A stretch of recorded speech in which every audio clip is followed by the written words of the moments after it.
Opie and Anthony, XM 202. Shut up!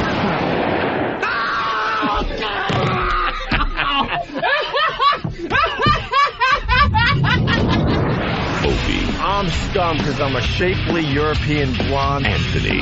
Jesus, we are just whores. James Norton. Look at this face. How do you not love it and want to kiss it? E-Rock. Sex Bagel here on the radio with you. Sex Bagel. It's the Opie and Anthony show. And Sex Bagel gets hit with poker chips. But enough of this palaver. Let's get the show on the road.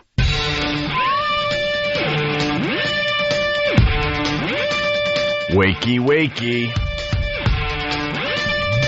Wakey, wakey. Get up. Let's see. Who do we want to wake up this morning? I say we wake up the hot milfs. Oh, they're people too. Milfs. Oh, they're so hot, but they don't have that word. They're so hot, but they don't have time for their hotness because they have kids. They're busy. They're busy raising kids. Oh, but they're really hot. Getting those little paper bags with their sandwiches in it for their children to run out of the house with. They got cleavage all over the place. And they wear the sexy stuff, but they don't have time to really take advantage of their hotness. No. Right now, what are they doing? Leaning over to hit the snooze alarm? Or just maybe to turn the alarm off? Turn us on downstairs. Yeah. In the kitchen. Yeah. Wearing that little, nightie. Yeah. Maybe a little robe around it because she's chilly. But you can't get away from those bosoms. As they rock back and forth as she walks to the refrigerator. Taking a few breaths. Yeah. Just heaving. Yes, heaving. And she knows she doesn't have time for her own hotness. She got to get the kids ready for school. Oh, she'll give someone an oopsie somewhere today. Maybe at the grocery store. Maybe the FedEx guy. Maybe in front of the school as she's dropping the kids off. Oh, oopsie. She might give an oopsie to the gym teacher that's on steroids. Yeah. Because he wanted to be somebody. But he's not. He's teaching kickball. Kickball. The worst of all games. So we say good morning to the milfs out there. Morning. It's the Opie and Anthony show. Yeah, time to wake up. It's the ONA virus spreading across America. Our phone number, 1-866-313-FREE. Lots to do, man. Yeah. Lots of info to give out as far as the radio show goes. That's what we do. We're a conduit of information. How about right off the bat, we talk about MacBook karaoke? Yes. This is coming back. I think, I don't know. I guess right now you got to just be singing your songs and sending them in. All the details are on 923freefm.com. It's MacBook Karaoke. Win the new MacBook, sleek and sexy. Create everything from music, movies, greeting cards, podcasts, websites, and more. Head to the Apple Store or apple.com to check it out. So we got that going on. So they got a list of songs that you can choose from? And yeah, I think we're doing power ballads and just... Power ballads. Yeah, something like that. Every bad boy has his soft side. Does he? Does he really? Yeah, how many renditions of Home Sweet Home are we going to hear? Every rose. Yeah, that's another great one. Has its thorn. Great, looking forward to it. And then I thought we would talk about the Rock and Roll Hall of Fame thing, but no one cares. What thing? That has to be the worst thing ever conceived. It's just, I guess it was on last night? Yeah. Am I led to believe that that's the situation? That the Rock and Roll Hall of Fame induction ceremony was telecast? Yeah, they did a thing. Who the hell knew? I hear it was 3 hours long. Longer? What, 8 to midnight? I don't even know. I don't know.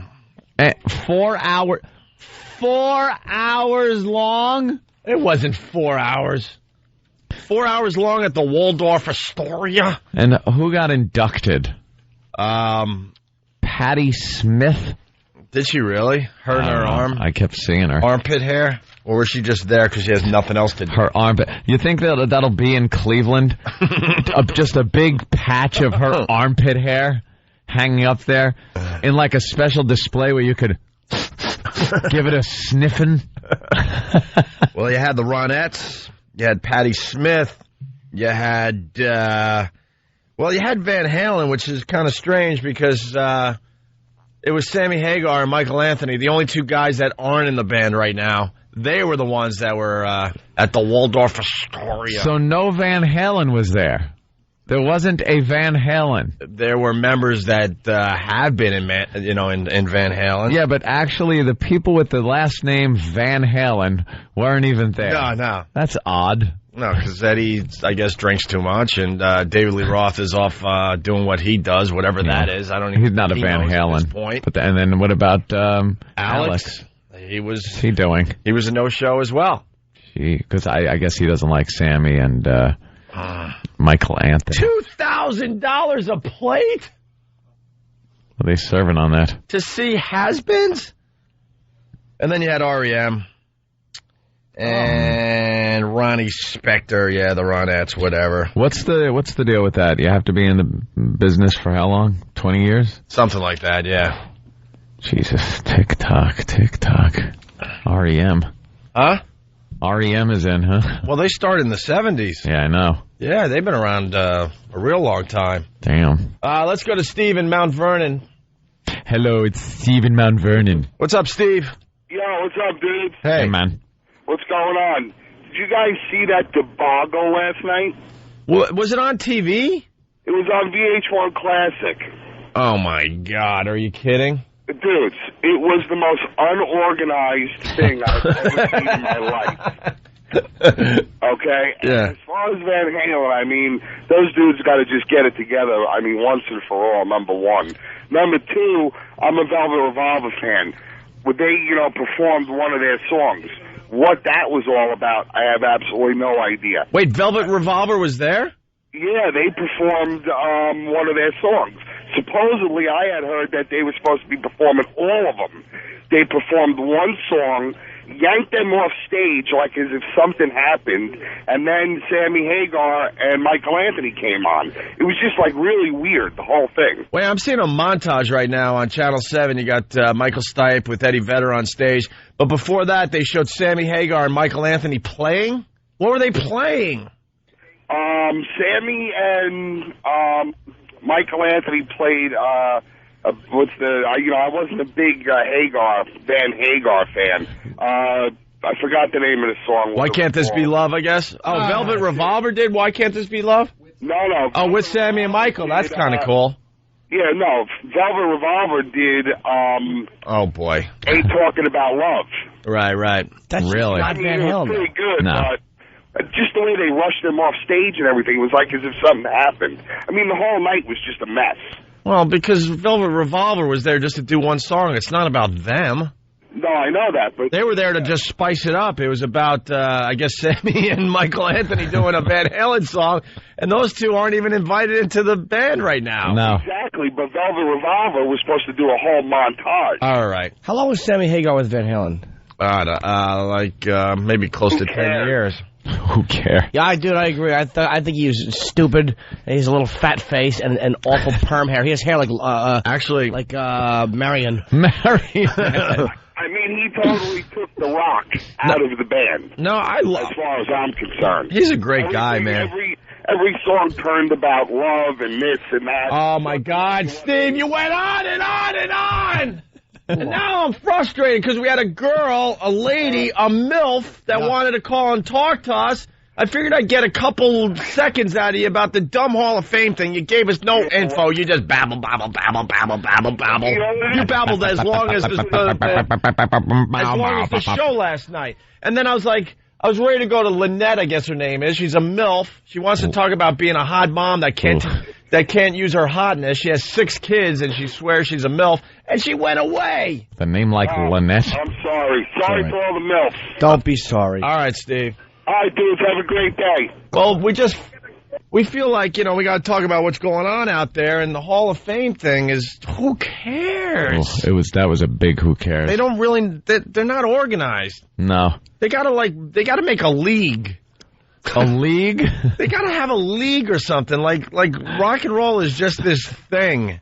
They need to organize. They need like an actual league. They need like the NFL, the NBA, the NHL. And then they would probably be able to put together something pretty awesome. Yeah. But it's just this thing. Yeah, no one really knows what the criteria is for getting in. Right. You just got to, like, be around long enough. Doesn't that mean eventually everyone will get in? Well, if Patti Smith getting in, let's be honest. Yeah. Oh, I know there's fans out there, but she stinks. What has she ever done? You know who else I think stinks? Don't say R.E.M. I'm going to say... I'll block you in the nose. I'm going to say Lou Reed. Lou Reed? Lou Reed is the most overrated piece of crap ever. Ever. And I'm talking about anybody. You know why? You could take a one-hit wonder like Aha, and at least you know where you stand with them. Aha. You got one hit. Aha is huge in Europe. I know. God bless them. God bless them. They sell out stadiums in Europe. God bless. One hit over here, stadiums over there. But Lou Reed is put in this category of musical like genius, of classic, timeless greatness, and he sucks. He had one song that was a hit that I can't listen to more than 2 seconds of, him talking his way through. He's horrible. He's not a musician. We should start a overrated list of bands and individuals. Patti Smith is so overrated. Overrated. She does. I don't even know what song she does. Because the Night. Yeah. She's like a one-hit wonder, too. Or did she do that Scandal song? Same person, basically. I give more, like, credibility to the goddamn Go-Go's than I do to Lou Reed. At least they, like, made people happy with their dopey songs. Lou Reed put out that one stupid song. He did Satellite of Love. No one cares about it. Satellite of Love. Yeah, and who's making that famous? Ron and Fez. Yeah. That's it. They played at the end of their show. Good point. I never heard of it before it was on the Ron and Fez show. He does stink, Lou Reed. It's horrible. I hear he's really difficult, too. Bore. Well, throughout the day, we'll just make a list of overrated bands. Awful. Don't say R.E.M., though. I'll have to bop you in the nose. No, R.E.M. I like R.E.M. And that's saying a lot because I hated them at first. Why? I don't know. I just, a lot of times a band's politics will sway me. Like, I couldn't stand U2 for the longest time. Couldn't stand them. Why? I didn't want to even entertain their music because of Bono's politics. Remember when he was always, like now he just goes off and maybe, tries to raise some money for some starving little kids with flies around their head and stuff. That's fine and dandy. But years ago, remember how political he was? Like every time he opened his yap, it was nothing but politics. And I felt like, shut up. And there was an ad on the radio years ago when they were touring. And it said, this year, Bono and U2 are shunning the press and letting their music do the talking. And I was like, oh, you pompous jerk-off, just shut up. And it annoyed the crap out of me. And then when he stopped getting, like, really, every time he opened his mouth being political, and I got to listen to some of the music, I was like, oh, okay, these guys are good. Yeah. And R.E.M. fell into that category, too. What about Pearl Jam? Eddie Vedder goes off a little bit. Yeah, but he's so stupid. Like, when he would try to make a point, you'd completely lose it. Like, he was just a dope trying to make a point. The whole Ticketmaster thing was ridiculous. Like, who cared about that? I liked the music. Are they using them again now, Ticketmaster? Yeah, of course. He gave it a try. It didn't work. What's he going to do? If you want to tour, you pretty much have to. Yeah, that was his big cause. Unless you want to give out tickets out of your garage or something. Yeah. Sell tickets. Hey, Frank, just stand out there and sell 30,000 of these. Yeah. I liked when he took on Ticketmaster, though. Yeah, it was kind of, away with murder. They still do. Kind of cool, but nothing ever really came of that. But at least that was something you can, grab onto. A lot of these musicians, when they get political, it's beyond me. Here's Matt from Boston. Anthony, what about the Velvet Underground? That was Lou Reed at his best. Shut up. I know people hate when I say this, but I've been doing radio since I was 18 years old. I could not name you one Velvet Underground song. No one could. Not a one. No one could name you one Velvet Underground song. A fan could. What song? Yell it out. Sweet Jane. Oh, okay. Sweet Jane. All right, there you go. I know another Sweet Jane. Ugh song. Sweet Jane. How's that even go? Sweet it's another talk through this song because you can't sing. No, Sweet Jane's a great song. No, it isn't. Got to give him credit there. Let's say hi to, well, that's my opinion. I'll bop you on the nose, though, if you don't like REM. Ooh. No, I like REM. Which one of their big... Stand in the place where you live. Jimmy's face, he just made the butthead face. Oh, let's go to Anthony in Jersey. Anthony! Well, that was one of their earlier works. Hey, Anthony. Good morning. What's up? I saw Lou Reed at the Capitol Theater. Why? Back in the late 70s. Yeah. Ian Drury and the Blockheads opened up for him. Ian Drury and the Blockheads. Yeah. Had to sit through that horror. Then Lou Reed comes on. We sat through maybe 2 songs, so let's get the hell out of here. And we went up to Mother's in Wayne, New Jersey, and partied out there. There you go. See? You sat through 2 songs, probably a crap you didn't even know. That is hilarious. Oh, it was absolutely horrible. Look, that was the worst show I've ever been to. What about the band Blotto? Where's Blotto? I want to talk about Blotto today. Didn't they do that? I want to be a lifeguard. Yeah, they came up to Geneseo and they played. Yeah. And then, like, some chick from our floor, like, banged the drummer or something. I'm like, wow, you're rocking. You're rocking. We stole their cocaine at Augie's Checkered Flag Lounge in Kingston. We were opening for Blotto. You opened for Blotto? Yeah, we opened for Blotto at Augie's Checkered Flag Lounge in Kingston. And Blotto was being cool and, like, let us do some of their coke before we went out. So we went out, we did our gig there and went backstage, and then Blotto went out. And we rifled through their pockets and found their coke and took it and left the club. I think they must have been mad. Oh, look how people are getting really mad. Dave on Long Island. What's up, Dave? Hey, what's going on, Owen? Hey. Hey, listen, do you guys know it's Patty Smythe, not Smith, or am I just crazy? I guess. I always get the 2 confused all the time. Which one was in Scandal? I thought Patty Smythe was Scandal. Yeah. But at least she still has armpit hair, punching out. Wait, which is which? Patty Smith is the one that was inducted. Patty Smythe is the Scandal. Who's married to John McEnroe? It's Smythe, right? That was Smythe. Okay. Yeah, jackass. Get your awful rock stars right. Let's go to Joey in the Bronx. Joey.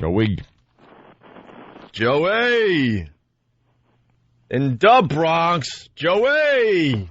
Nothing? All right. You're about the wrong Patty Smith. What? Well, we're gonna make a little list of overrated bands today. Yeah, there's one. Hudson Pest from Montana. Oh. The New York Dolls. Oh. These are all those hip, too cool for the room, protesting to keep CBGBs open in 2006. These are the idiots. These are the bands like the douches downtown and they had the New York Dolls T-shirt, man. Yeah. Who cares? And they're standing in CBs going like, this is great, man. They were too cool for the radio. Yeah. They didn't want to conform. Yeah, they did. They had nothing that was worth playing on the radio for the most part. No one listened except you. Buster Poindexter, the lead singer of the New York Dolls. Hey, he wound up doing Hot, Hot, Hot. And Home Alone movies. Right. Feeling hot, hot, hot. Oh, someone's getting... Hey, Rob, now I got to go find you and bop you in the nose. Go ahead, Rob. You're getting bopped. Nirvana, overrated. I got it. Where do you live? I got to go bop you in the nose now. What? Middle Island, New York. Come, bitch. Well, freaking leave your address. I'm coming after the show just to bop you in the nose. How could you say Nirvana was overrated as a band? And don't get confused. Like a punch to the face, that's pretty violent. A bop to the nose just teaches you a little lesson. And you can't bring in personal opinion on this. Like when I bring up Lou Reed, it's not so much personal opinion as that just sucked. And nobody really, there wasn't a large group of people that enjoyed his music, and he wasn't a good singer and musician. It just, he somehow, the time was right for him for a few, like, aging hippies to latch on to him. Now, how do you put Nirvana in the category of overrated bands, sir? Okay, first, every person who learns guitar learns Nirvana first because it's simple. All right. Nirvana came around at a time where we needed a change, just like Lou Reed did. I mean, it's a bigger scale. And third, you act like his lyrics are so prolific, and he just mumbles through songs, and everyone loves him. And there were a lot of underground bands doing the same thing, and he decided to sell out, and then he couldn't take the fame and shot himself. I absolutely love Nirvana. All you have to do is turn on alternative rock radio, because they're the alternative to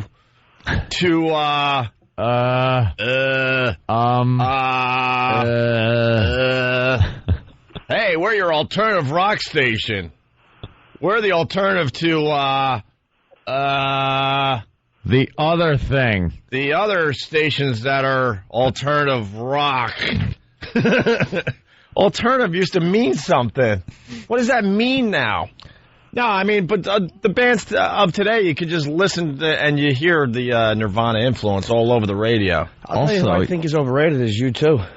Oh, yeah? boy. I think they're a good band. I gotta go. I think they're overrated. I'm coming over there to bop you in the nose. Wow, you're getting bopped. No, but I think they're overrated as like the greatest band in the world. You in the nose. Not the greatest band in the world, but you can't say a band is overrated. It comes into your personal taste. Like that guy, he says Nirvana's overrated. I think that's personal taste just for the fact that Nirvana got very far in their career. I mean, for the shorter period of time as they were out, they got a lot of mileage. U2 has been around. They're like, what's the next band you could think of? The Rolling Stones, as far as longevity and relevance goes with their music. Yeah, They're not going out touring, playing like only their old hits. They're still putting out good new music. Yeah. And right then, you can't say they're overrated. I'm saying on a personal taste matter. Yeah, you can say Stones, you personally don't like them. I think the Stones are like they're probably the best band in the world. I can understand the 30-year appeal of the Stones. U2, I think, good band, but I just never got Great it back. band. Great band. Yeah. They only had one bad That album, I think would be personal. Like, I got problems with bands that have been around forever that on a personal level, I don't like them, but I can't call them overrated. Rotgut would have been Very huge underrated. if their lead singer was stolen away by a radio personality. They would have been huge. Yeah, You would have got to open up for Blotto all over the Blotto, country. my friend. Hey, I opened for Motorhead. I opened for a lot of pretty Very impressive. nice acts. We But had you a lot also of fun. opened for Blotto. And we had a lot of gigs where we drove by the club, looked inside, and just went, don't even unload the equipment. There's no one in there. Let's go find a bar. That's it. No, we're talking about these bands though. They just like Lou Reed and the New York Dolls and The ones that had a very small following, Patti Smith. and there was a reason for it. It wasn't that they didn't want to sell out. Like a lot of people think they never sold out, man. They just never had a mass appeal. It just never worked. That Lou Reed, oh God! It was on yesterday on one of the stations I had on. Was it an alternative rock station? Who the hell knows? We're the alternative rock station. But he just was going off, and it of course was do do do do do do do, and I'm sitting and just too lazy to get up and change the station. And it was like physically annoying me. Like I got all tense and my shoulders got brought up to my ears. Yeah. And I was like, I hate this. And colored girls don't say that. I've never seen a bunch of guys just going do. I would love that. Do. Back in the day, they probably did when the song came Maybe out. like 63. Yeah. On the way into that college when all those white people were objecting, just don't look up, dude. We need near the door yet. Look, Rock's hurt. Look, the phones are lit, but I mean, most overrated band, The Dead. Okay, yes. No! I gotta pop you on the nose again! No, Stop it! The Dead. Overrated has to come into personal taste. Wow, you know something? They were a jam band. They were a band with, again, a limited audience appeal. Limited It was insane? It was huge. It was like a cult, but you couldn't bring an outsider in to it most of the time. I had a girlfriend that was a Deadhead, and she wanted me to enjoy it, and it was like, stop this. This is 20 minutes of tuning. Know why? Because you were too busy. Because you did coke. That was Deadheads more of a lewd, really didn't hot. do right. When some you can't do coke and go to a Dead show. When some guy with like a dirty cowboy hat and this big friggin' Grizzly Adams beard, he looked over at me. We saw him at like Nassau Coliseum. Looked over at me. He goes, "Hey man, want some wine? And he passed me this, like, goat stomach full of wine. I was like, no thanks. What? No thanks. Hey, man, you got to buy the spaghetti out in the parking lot. That's how they earn their money to follow the dead. $2 That's a plate. Not a following. $2 a plate. That is a cult. Yeah, it was cool. It was cool to check out. No. Fat to slightly chubby girls with dirty feet and hairy armpits in those long skirts spinning around. You never went to a Dead show, did you? Yes, I did. I did. That's the problem. When? Where? Nassau Coliseum. What? Nassau Coliseum. Yeah. Oh, believe me. I'm going to look that up. I went. It was awful. I'm going to look that up. It was nothing but dirty feet, hairy armpits, and fat girls in those skirts spinning around. Yeah, that could be really hot. No, patchouli oil? Patchouli, greasy hair. A hacky sack. Hacky sack. Oh, some twirly sticks. I wanted to shoot hacky sacks out of shotguns. All right. I like them better when they're called ballistic beanbags. In Boston. Yeah, in Boston. Clear the lines. And the old peeper. People are getting silly. R.E.M. overrated. Eric Clapton overrated. They're not really. I'll agree with Clapton being overrated. I think he's a great guitarist. He played in a million bands. Still, I think he's overrated. Oh. Overrated is a personal taste thing. There's no way to get around it. No, but we're talking about the obvious ones that they never really, like, you don't even know what they did, but they're famous. Like everyone. Like you could understand why Eric Clapton is famous. But, like, Lou Reed is a good one. How many songs did he really do when it comes down to it? But it's these people that were too Patti cool. Smith is a perfect one. Like, he's perfect. Such a limited audience because they just decided they were so cool that the public wouldn't like them because the public are idiots. And we're the only, like, cool people who could get into this, man. And the underground scene in New York in the 70s, it stunk. It really did. I can't think of any other bands right now. Stevie Ray Vaughan overrated? Get his freaking address. He's getting bopped. Another bop to the nose. Your knuckles are going to be raw. Are you going to do that backhanded, two-knuckled whap down across the bridge of the nose? Where it just makes you get all teary, but you get all teared up and you can't really see straight. Just a little attitude adjustment. A bop. The Stooges. There you go. Thank you, Al Dukes. There you go. The Stooges. Iggy Pop. Iggy Pop. Iggy yes. Pop. Overrated. Yes. Another person from that whole scene. Captain Beefheart. Captain Beefheart. My uncle used to play Captain Beefheart records when he smoked pot in our basement. I couldn't stand it. Captain Beefheart. What the? Boston overrated. Oh my! Popular, very popular. Jimmy, one of the greatest albums of all. One or two good songs. Their first album, there's not a bad song on that. More Than a Feeling stinks. More Than a Feeling is amazing. Foreplay, Long Time. You know, they really brought about the double lead guitar. Take Me Home Tonight. I mean, it just goes on and on. That's actually a good song. What about Peter Frampton? A douchebag. Overrated? Who likes him? One good live album.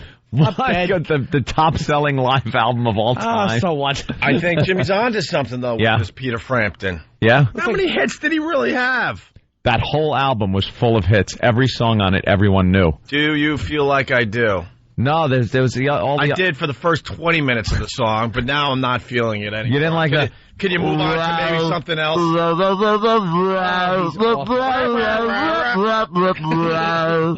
I was feeling you, but now I'm not. He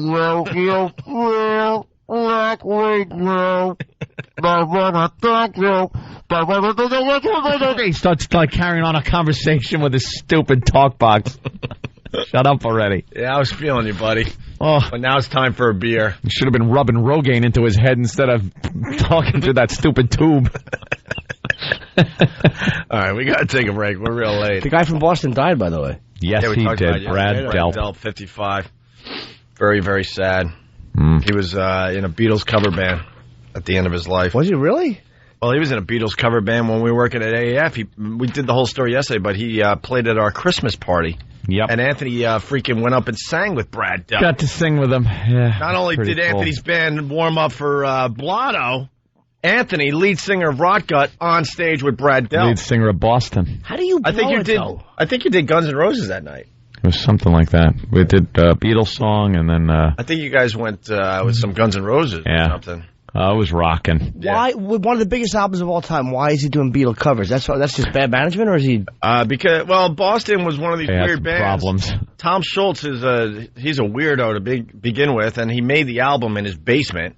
So it was like, and they could never, like Ann said yesterday, they could never duplicate that sound on stage for the most part. Yeah, it was many overdubs of Bradley Delp's voice. Like, all those harmonies was just him. See, stupid me, when I first discovered Boston, I thought it was the whole band just singing like that, but it was Brad Delp. They took his voice, like Ann said, overdubbed it in a basement. That album was basically made in a basement. And I think they had... one guy. I think they had a problem with some kind of lawsuit where it took them so long to come out with their second album.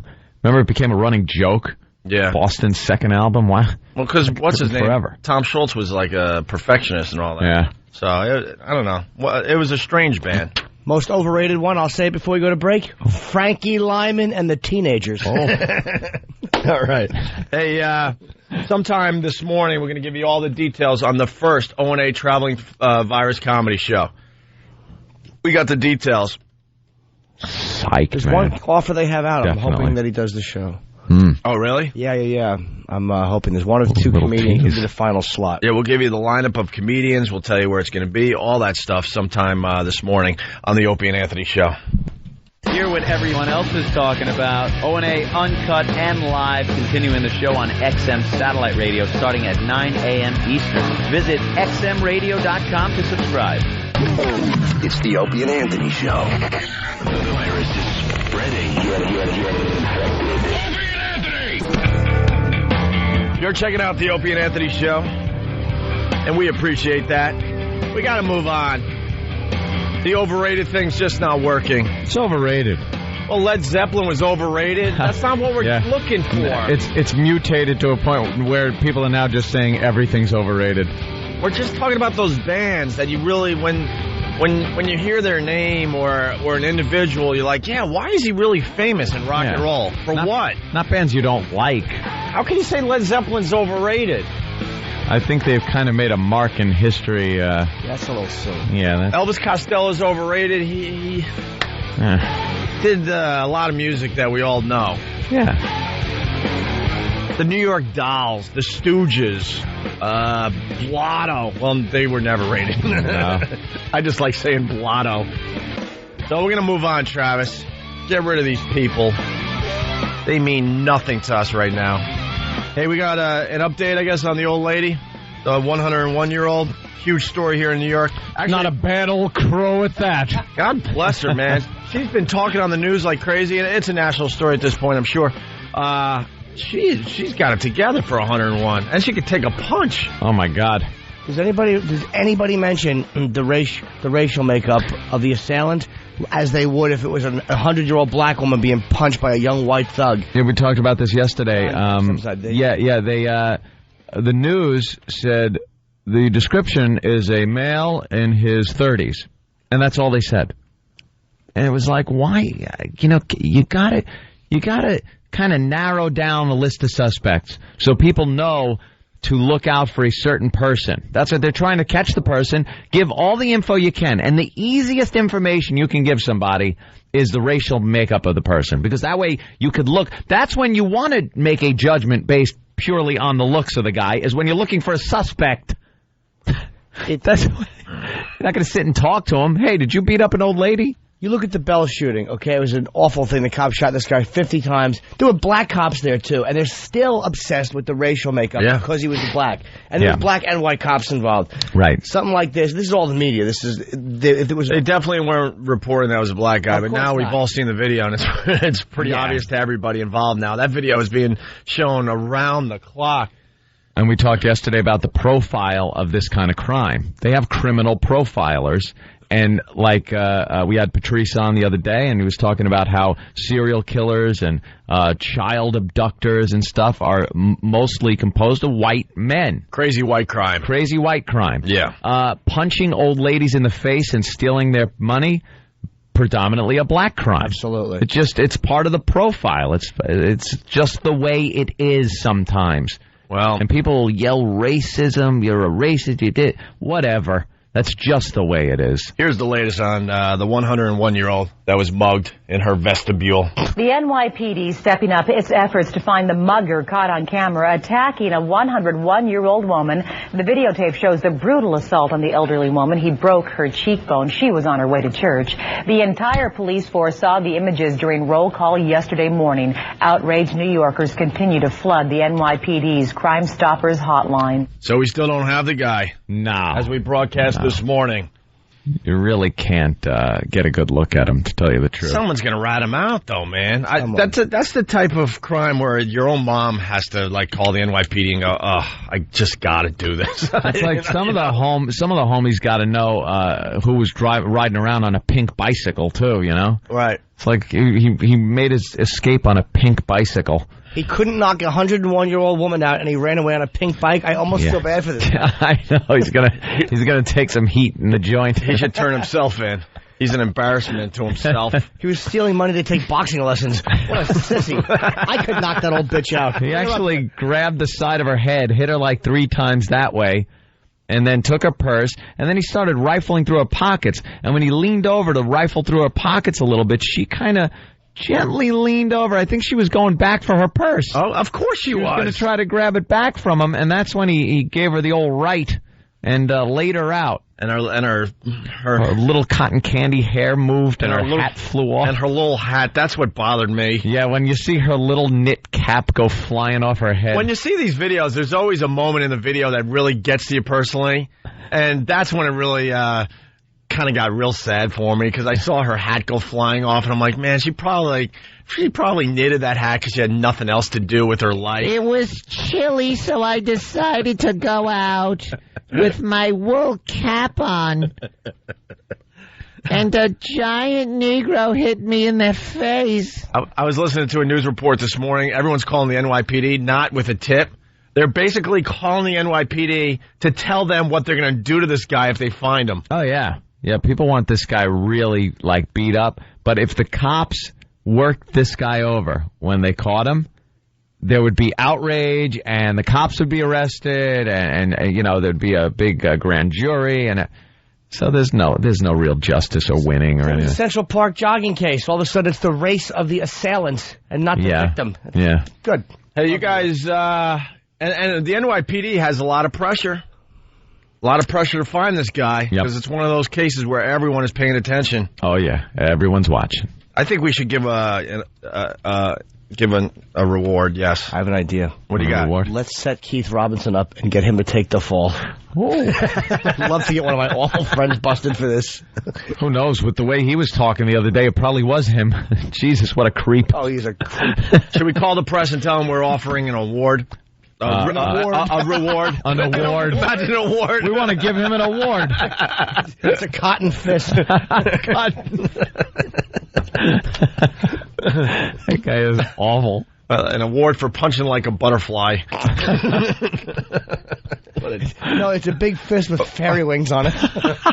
What a jerk I am. I should go back to doing 2 for Tuesdays. Tofers. I stink. Although we've seen that woman knocked out more than the first time Tyson was knocked down. Yeah. Jesus Christ, they show that. They love showing it. What? The knockout on the news. Oh, yeah.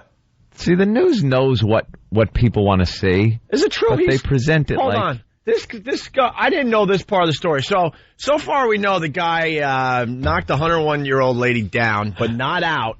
Then he went on to punch an 85-year-old woman and take her wedding ring that she had for like 60 years. 60 years. And now Eric from New York's got more info on this. Eric, what's up?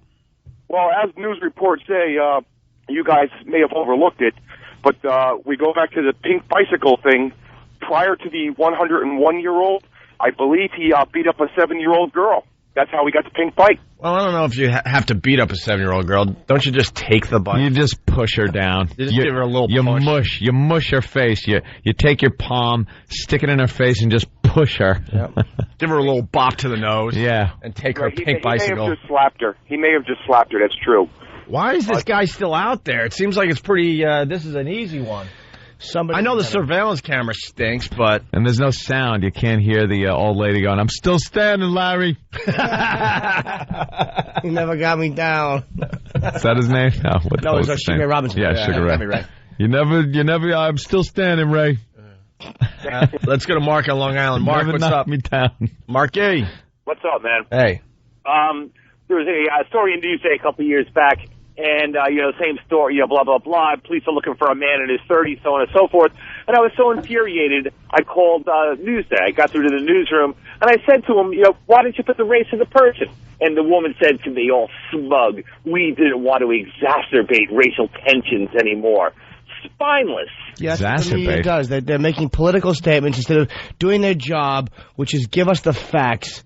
That's what you are. You're supposed to be fact givers. You don't have personalities. You're not funny people. You're not interesting. You're fact givers. Give us the facts. They don't want to exacerbate. Just showing the video exacerbates the racial tension. Of course. You look at it and just go, oh, Jesus. Just like it is when a child gets abducted. You just want to strangle the guy when they catch him, and it's just some creepy, looking white guy, and you just want to choke him to death. And it's the same thing. You want to grab this guy and punch him in the face for hitting old ladies. All right, we got to take another break because we were yapping about bands that are overrated. We got to catch up here. So that's the latest on that. No new news, really. He's still out there. Look at the picture they have of him. Well, who the hell is going to... It's Mitch Blood Green. That's either Mitch Green, it could be Gary Coleman, it could be Shaq. You can't tell. If that was Mitch Green, her head would have rolled off.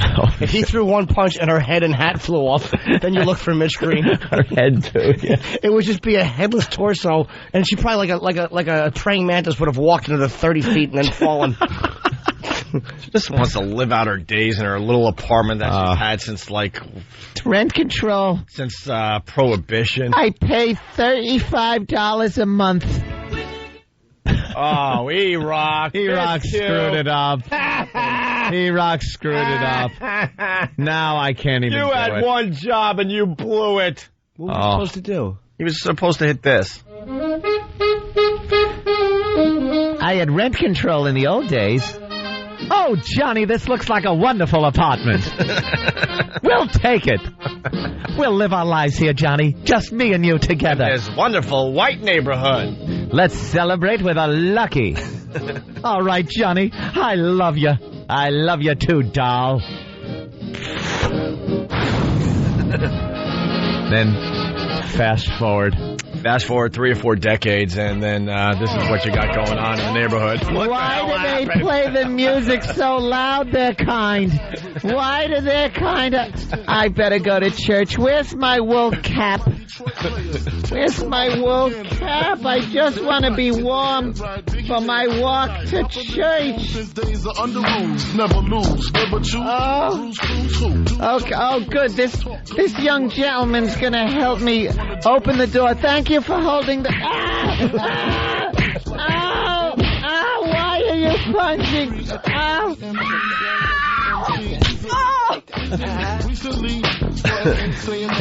Yeah, well. The good old days. The good old days. Wake up a few decades later and it's a different story. Poor old broad. We all have relatives in Queens and the surrounding areas. Yeah. I used to get really scared when I had to visit my older relatives because they refused to leave the neighborhood. Evacuate.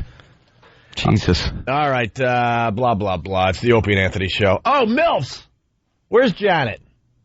We want Janet to call back. That hot Milf with 6 kids. Ugh. 6. I want to. She says she's a Milf. She says a Milf. We got to give her a chance. Like to fertilize 6 children? God almighty. Have them tied already, lady. Mom, I like to fertilize. Janet, call back, will you? And other hot Milfs call us today. It's the Opie and Anthony show. It's the Opie and Anthony show. You're checking out the Opie and Anthony show. All right, it was Lynette, actually. The hot Milf with 6 kids. This is going to be some hot radio. Our phone number, 1-866-313-FREE. It's Lynette, everyone. What's up, Lynette? Hello, guys. How are you? Hey. So we were talking about MILFs this morning. Every morning we try to wake up like a certain group of our listeners, and today we picked the MILFs, the hot mothers out there that don't have time to show off their hotness because they're too busy, like, raising kids and stuff, right? 6 kids, though. But the doctor just put a kiddie pool on the floor? It's like a water park. Lynette. Yes. 6 kids? 6 kids. All natural births? All C-sections. All C-sections. Wow. Oh, all right, see? She might be a MILF after all. She was thinking ahead. Just a zipper in the middle of her stomach. Well, yeah. No, They've gotten better with those scars. I had a tummy tuck. Oh, a tummy tuck. All right. Yes. So why do you consider yourself a MILF? Because I'm 38 years old, and for 6 kids, I look incredible. I keep myself. See, that's my weight is down. I'm tiny. You're tiny? See, that's the problem, though. When you say, for 6 kids, I look good. Yeah. Well, that's the battle cry of the MILF.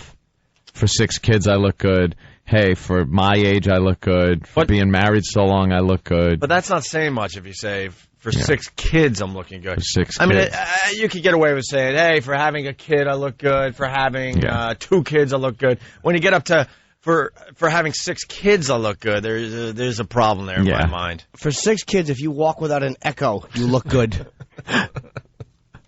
6, huh? I will send you a picture. How old are they? This is relevant.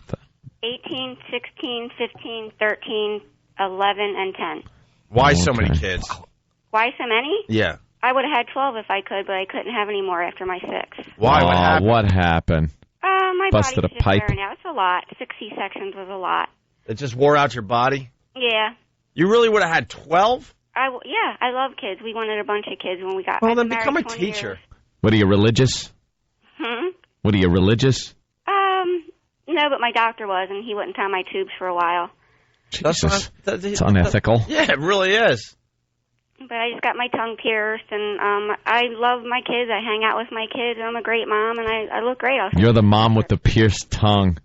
You know what all the kids are saying at school. Wait, you're a mom with 6 kids, and you got a pierced tongue? It's like, why? You know why her tongue is pierced? Yeah, I do. Yeah. You like that, right? You like doing that, right? Definitely. Jeez. Weird. Now, does your 18-year-old bring his friends over? Yep. And do they gawk at you? Yep. Do you like wear something maybe a little oopsie-ish? Sometimes. On purpose? Sometimes. Why? You like the looks that your son's friends are giving you? Of course. Who wouldn't? You still married? Yep. 20 years. We just passed our anniversary. Wait, so what do you wear? What do I wear? Yeah, like say your son's bringing some friends over, and you're feeling a little naughty. Naughty. So what do you do? I've been known to walk around in my panties and a T-shirt in front of the boys. Really? Wow. Isn't your son embarrassed? No. And then do you bend over to pick up like something on the floor, like you're cleaning up, and then put your head over your shoulder and cover your mouth with your hand and go, oopsie? Yeah, what's your son's name? Michael. You walk into his room with his friends, they're playing something, and all of a sudden, like, oh, Michael, you're leaving your clothes on the floor. Let me just bend over and pick this up for you. I'll pick that up. Give the boys a show. That's why my kids always have friends over boys. And then you catch them looking, and you give the no finger. Naughty. And any of your... put them over my knees and spank them. Wait, who are you spanking? I always threaten to spank them. It's time to get over my knee, and I'll spank your asses. They love it. Oh, man. Any of your son's friends that you look at like, well... There's one I always tell him when he's 18 he better save his virginity because when he's legal, I'm taking it. Nice. You are a whore. Yeah. Are you just like a CT, or are you really serious? No, I'm serious. My husband's right here with me. And your husband will let you do this? Oh, he knows. He thinks I kid around, but when he's 18, he's mine. Wow, you're dirty. You got a MySpace? Yeah, I do. Oh, you do? Yes, I do. Right. Can we check it out? Maybe we should... Sure. Hold on, take it off air first. So we can No, E-Rock's got it, man. I want to see how fast E-Rock is. Does he? And go! Oh, no. Go, tell us what it is. Go. Am I off the air? No, you want everyone to check you out, don't you? Don't you want more friends? You're going to get a lot of friends, so... what do you think? Go ahead. It's up to you. You're not off the air. What's my MySpace address, Michael? She doesn't. What is it, like my AOL address? No, it's... Oh, boy. Oh, see, you're showing your age now. I have to give you my last name. I think that's on my MySpace. I can't give it. It's myspace.com/ and then whatever your thing. You don't use your last Oh, I name. You use, like, hot MILF. Yeah. Fun bag. 69. Right. What? My kids made my MySpace, but I put pictures up. I have pictures up. Okay, so give it to... take her off the air for a moment. Do you have sexy let, pictures?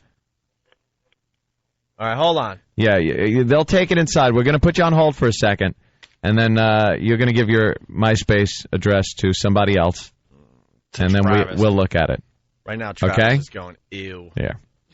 Only because it's a girl. Right, that's right.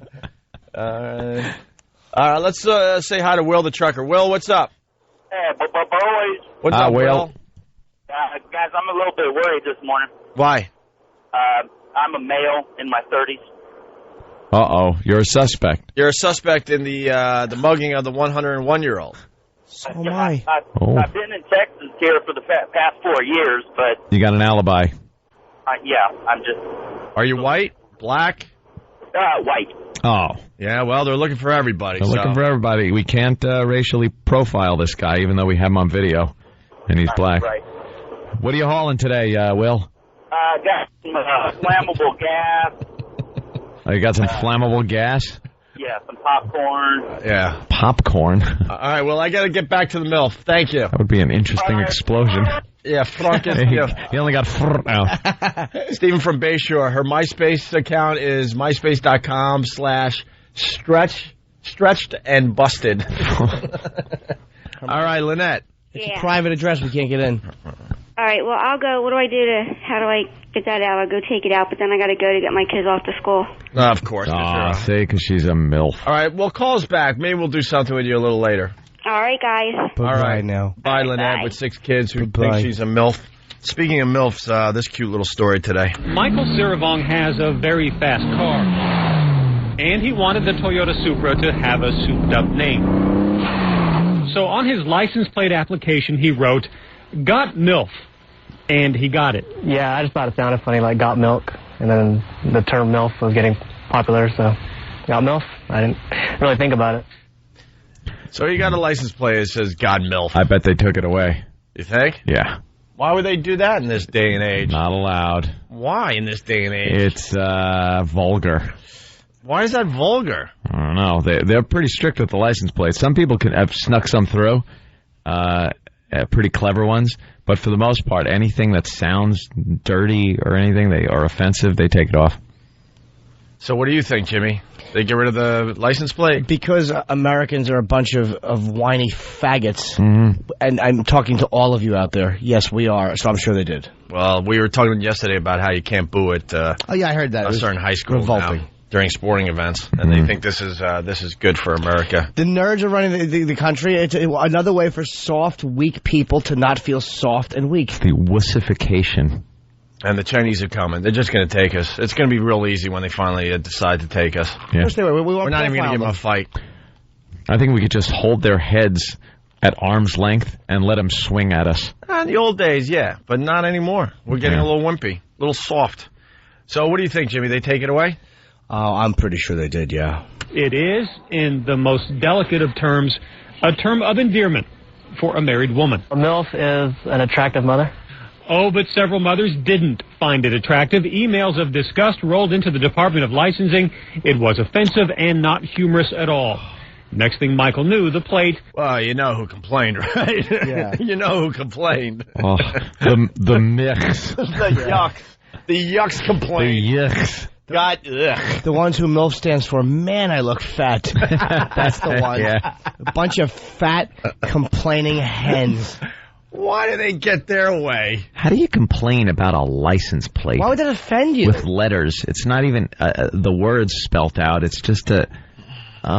Just because you don't know what a salad is, we all have to suffer. Yep. Yeah. Absolutely. Seriously. You don't want to take care of yourself, so now you're offended and you get your way.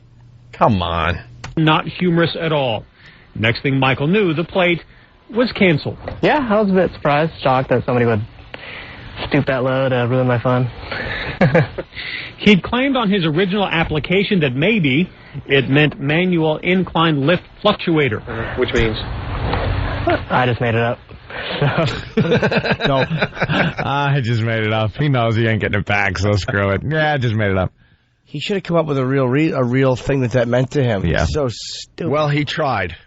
No, he tried to make up a bunch of new acronyms, but nobody bought into it. Listen, no one's biting. Some of these are ridiculous. He fought back with several variations like got my invitation last Friday. Even got married into Lisa's family. He got the plate the same week as the wedding. And how did that go? Not very well. My wife almost called off the wedding. And now that his attempt at humor has been called off, he's replaced the plate with Punisher. He says that means he wins a lot on the racetrack. But as for admitting once and for all what MILF really means... I'm probably showing this to my wife's mom. That's why I didn't want to say that. Maybe his best MILF decision so far. How did he get Punisher? Do you think that would be taken? Yeah, right. Punisher. Just another example of something tried in humor that faggoty Americans don't like. Yeah. Just another example. It's really getting annoying. And what's annoying is the sickening people that keep... Can someone just say, too bad you're offended? Yeah. Can someone just say, too bad? I'm waiting for that day, Jimmy. That's going to be a very refreshing day when someone finally says, you know what? Let's go too bad. Too bad. Well, what's her facey there said it? Who? Ann Coulter. Yes, you're right. Yeah. That's... She turned around and just said, good point. you know, see, and look what happened. You forgot about it. It went away. It went away. Yep. Things like that go away. Oh, God, we just missed another great phone call. Oh, no. Kate, where'd you go? Kate said her friend has one that says she's 69. Oh, okay. And she got away with it. Let's say hi to TJ. He's out of Atlanta. TJ, what's going on? Hey, boys. Hey. We just had a suburb of Atlanta ban karaoke at bars, along with darts, billiards, and trivia games. Why? Because bars lead to crime. No, the only thing you're able to do, I swear to God, Lilburn, Lilburn, Georgia. The only thing that you're able to do is watch TV and listen to the jukebox. Why? How do you, they banned how is bar that games. law passed? What? How could you tell a bar what they can and cannot do inside as far as games go? Well, it's Atlanta. Any activity probably leads to crime. Yeah, that's true. Yeah. No walking and then opening doors with left hands. Yeah, I mean, well, it's the same, as banning smoking. Well, we're looking under the same prelude. Well, no, a game isn't going to hurt you. Like physically, the smoking thing, they use the whole thing that the employees in the bar have to sit there and breathe and smoke all day. That's their reasoning. What does a pool table do? Besides make a great bed. Yeah, true. We're looking up nice weapon storage. All right, we can't find the story, so what happened? It's there. All right, well. We'll find the story and we'll get into it. Let's say hi to Kate again. Kate, what's up? Hey, what's going on, guys? Hey, Kate. How you doing? So you have a friend that has a license plate that says she 69? Yes, I do. See, she got away with that one. How the hell did she get away with that? Well, actually, that one was issued to him. Oh, to him? Is it your husband, boyfriend, just a friend? Actually, it's a good friend of mine. How did they get issued a plate with only 5 things on it? Well, it's a C69 with a Z. So. Oh, 69Z. Yeah. She's 69. Very good. I'm looking at footage of Van Halen on TV. It's embarrassing. That's not a rock band. Well, it's not Van Halen. It was a part of Van Halen for a few years. He has a mullet. Michael Anthony has a mullet. I think that's hair plugs or something. His hair looks really strange. Oh, he's awful. Yeah, it looks a little strange. Fat Sammy Hagar with his goatee. Oh, he looks like Bette Midler. Sammy Hagar looks like Bette Midler with a goatee. That's what he looks like. Here it is. Beneath my mullet, he should be singing. Here it is. Shut up and drink. Lilburn bar patrons are told. Lilburn has never wanted to be seen as River City or have... Earlier, the city outlawed pool, the game that spelled trouble in the musical The Music Man and its watering holes. Now it's also barring karaoke and just about any other party game from places that serve alcohol. Dave Metcalf, a patron of the Sports Fan Bar and Grill, wonders if the Gwinnett City is banning good times. Personally, I'd like to see karaoke end in the bars I attend, joked Metcalf, who said he flees aspiring karaoke stars. But why would they ban karaoke? More fun than the law allows? And it goes on and on. Just a dumb little local law. Who cares? Seems unconstitutional. Let's say hi to Johnny the trucker. Johnny, what's up? What's going on, Opie? Listen, I got a guy in my neighborhood who has a license plate on it. And I couldn't figure it out for a while, but it was SOMFPLS. And where is it again? What are the letters? It's SOMFPLS. And then I figured, he told me finally what it was, and it was sit on my feet. Can I say it? I don't know. Probably not. Probably not. I was trying to save you, man. Yeah. Right. I held up a yield, but you went right through, and now you crashed into somebody. You crashed into Al. What do you say, Al? See, because, I mean, sometimes, I believe that, you guys have a brain when you listen to the show. So, yeah. So, Johnny, if you said friend has plate, it reads SOMFPLS, and then you said, it says sit on my... My friend. Oh, God, you're as dumb as they come. I didn't need participation. Yeah. I was pretty much holding your hand and getting you through it. Thank you. Now people are going to have to just... figure it out. Now they'll be all annoyed. What does it mean? What friend? What friend? Oh, I know this. PLS Everybody heard the... Yeah, everybody PLS okay. is please. All right, that's it, please. All right, Johnny, thank you. Good. I'll see you. He's all pumped. I got douche chills listening to them describe what SOM meant. Jackasses. Any of you message board people getting douche chills, I get them too when I read your posts. Jackasses. What are you referring to, sir? Oh, I get douche chills listening to them describe something. Like anytime we're on this side, on the FM side, we have to describe something to the listeners. I guess there's a post. We had to describe, like, Steve and the Steve lines because somebody did an assault on the media by just using Steve lines to a call-in sports show. So we quickly just ran through, what Steve was all about with the lines and everything, and someone's got to post, I just got douche chills listening to them describe what Steve was all about. It's like, what? I don't even listen to the Free FM part of the show because I just know that nothing's going to happen there. You know who didn't get douche chills? The million other people that didn't hear it, that don't know who Steve is. You ass. You listen too much. You know what gives me the douche chills? Little faggots who are afraid to use their real name because they're placed in life. Where they don't want, I want to pretend I'm someone else. Yeah. I'm this aggressive guy. What's your real name? I don't want to say. And I were discussing this in the office. It's kind of a shame because a bunch of these message boards are kind of mutating into something that they always do, though. Doesn't have much to do with the radio show anymore. It's about themselves and getting post counts up and all that. Yeah, it becomes, they don't really discuss the show like they used to. Yeah. And then someone will start a post, that's because the show isn't as funny as it used to be. No, because new message boards pop up. Right. And then they, just discuss the show. New fans come on board, especially when new cities come on board, things like that. But after a while, every message board will mutate into, like, the people discussing just things amongst themselves, which is fine. That's, that's what message boards do. That's the point I'm making. I mean, there's going to be another message board that pops up where it actually has a lot to do with the radio show. And then eventually that'll mutate into something that'll just go away. We see it all the time. It's the nature of having so many of the same people being in the same forum and exchanging their little ideas together.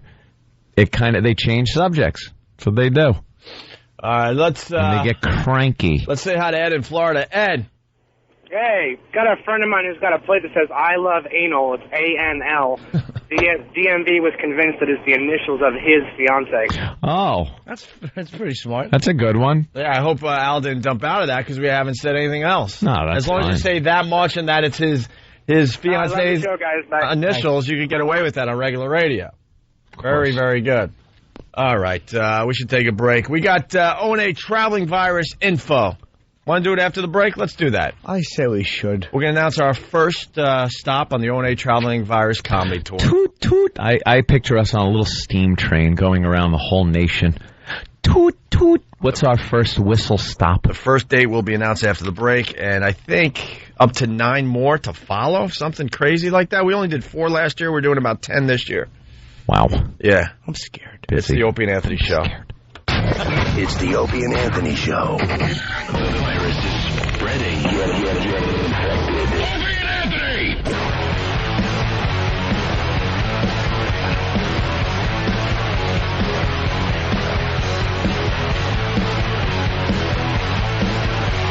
It's the Opie and Anthony Show. We just cut our losses. We started going into a vanity plate break. Yikes. And we looked at each other like, what the hell are we doing? What, are we going to take 20 minutes of calls of from people with vanity plates? Hey, what is your vanity plate say? Boy, here comes the echo. Hey, everybody, what does your vanity plate say, and what does it mean, more importantly? That's what we're asking this morning. Sometimes we kind of, like, slip into hack, and we got to wake up. We were this close to doing like a half hour on vanity plates. Oh, the phones were ready to go and everything. Oh, so close. What happened? Might as well, because the company won't allow us to do anything. A little annoyed today. Oh, disgusted. I can't even acknowledge that we actually have management at this point. I really can't. We're trying to not complain as much on the show. We really are. Yeah. You'll notice some changes as we move forward, but how could you not? It's so easy to complain every day because it's so ridiculous what goes on behind the scenes here. Why isn't the car going faster? Why isn't the car going faster? Why isn't the car going faster? Can we put a motor in it? No. Why isn't the car going faster? Why isn't the car going faster? Can we put rear end in it? No. Make the car go faster, though. Make it go faster. Can we put a transmission in it? No. They just said no to another one of our ideas. We want to do the We for We contest, show the rest of the radio world that it can be done. Yep. And just a bunch of panicky Pete's in the back offices. Pete's. I can't even acknowledge that they have anything to do with this show at this point. They'll do their job. We'll do our job, but we can't even communicate anymore. We just can't. Because then these same people will call me up and call Anthony up. Hey, what can we do? What can we do to help you guys?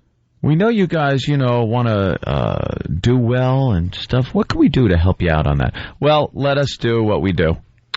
That's pretty much it. I get these phone calls. I'm like, just go away. Do your paperwork. Do whatever you do in those offices. I don't even know. Perish the thought we get some press.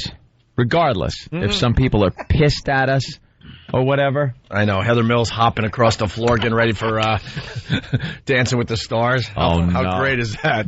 Oh, no. They just showed her hopping across a dance floor. She actually has a foot with toes on it and stuff, like a leg with toes molded into it. Yeah, they just showed her walking upstairs, and it looked like anyone else walking upstairs. Anyway, so they just squashed another idea without even talking to Anthony and I about it. No. They just stink. Why we can't do this is beyond me. Oh well, the press. Yeah, let's that's what we're going for. That's why we are able to get ratings, because we generate press, either negative, it's called positive, making noise. It's making noise. It's getting people upset with the show to the point that they listen, and it's getting people to like the show to the point that they listen. You need both of those elements. You're not letting us get people upset. It's the old squeaky wheel gets the oil. That's it. We used to call it the attention getters. We'd do things that would get attention, and then we give them a quality show in between the attention getters. But now we're not allowed to do these attention getters. Yeah, and then they call you up and like, what can we do? We're here for you, man. We want to help you guys get better. What can you do? Don't be here for us. Yeah, let us just do the show. This is what you can do. Don't call anymore. Don't email. I don't even read the emails anymore. I just go delete, delete, delete, delete. This is what it is. I started in radio in college, okay? And when I was doing college radio, the people that could do radio got radio shows. All the other people that wanted to get into radio but sucked and couldn't do an actual radio show, they went into management. So you got people that are telling you what to do with your radio show when they couldn't do it themselves. Yeah, that's it. So why should we ever listen to these people? We never have, and that's why we're successful, by the way. Oh, we've had some bumps along the way because we didn't feel like listening, and we got fired. But in general, it worked in our favor, and it'll continue to work in our favor because we will not listen to these people. If they were good at radio, they would be doing one of these radio shows. They wouldn't be making like $30,000 in a back office somewhere telling us what to do. Go away.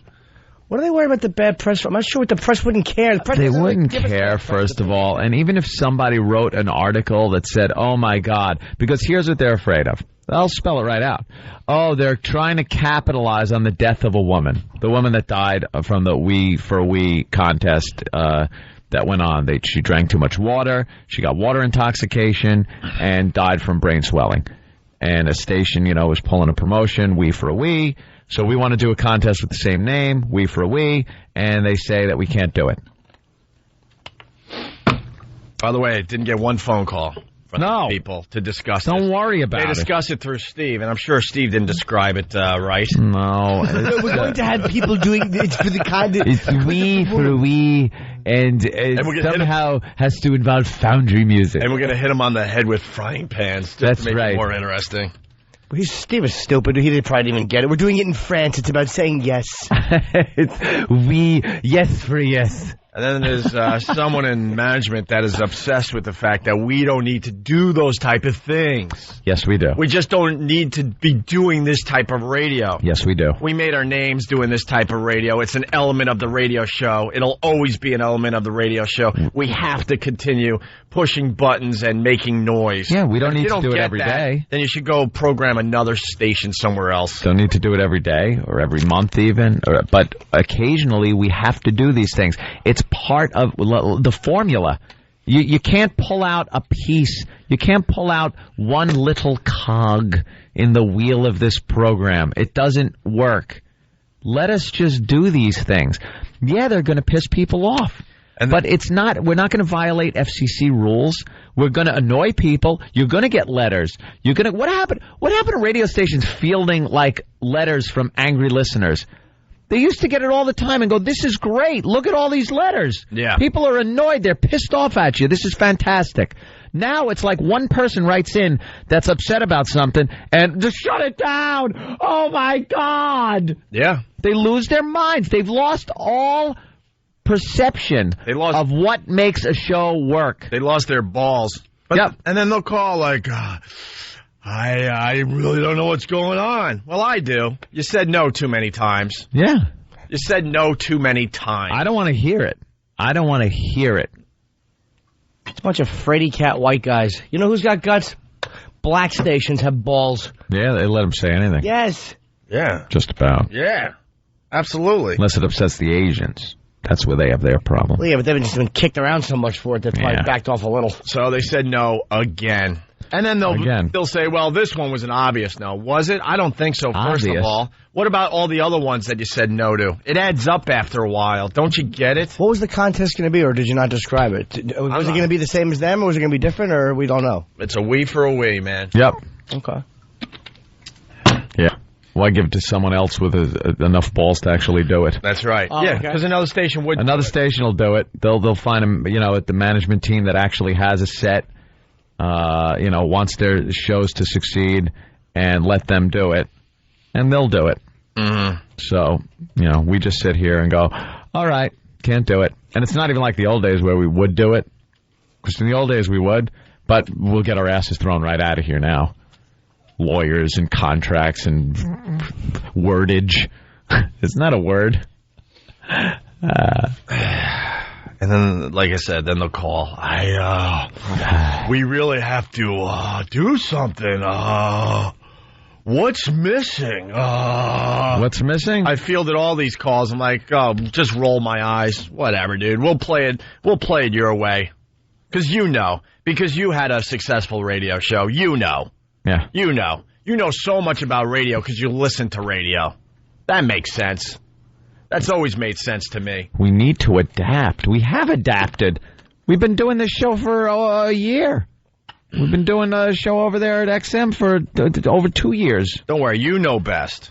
We know how to adapt. We've had no other choice but to adapt. We're not allowed to do the other stuff that we used to do.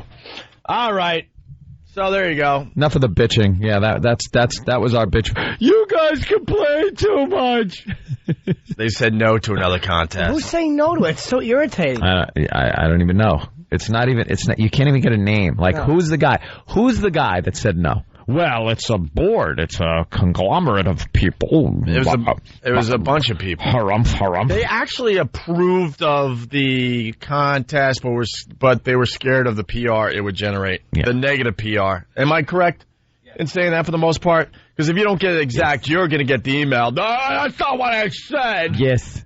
That's exactly what was said. And Opie and Anthony were called douchebags in the meeting. For the most part, they're just very, very concerned about the negative publicity this would generate. The actual mechanics of the contest were completely approved by legal, but the PR was what they were afraid of. That's racist. Yes, I know. They're just a bunch of dopes. Puerto Rican. I just did a dumb look on Steve's face when I said that, though. You just kind of blanked out. PR is racist? What does that mean? Hey, good morning, Buffalo. PR, producer retard. Yeah.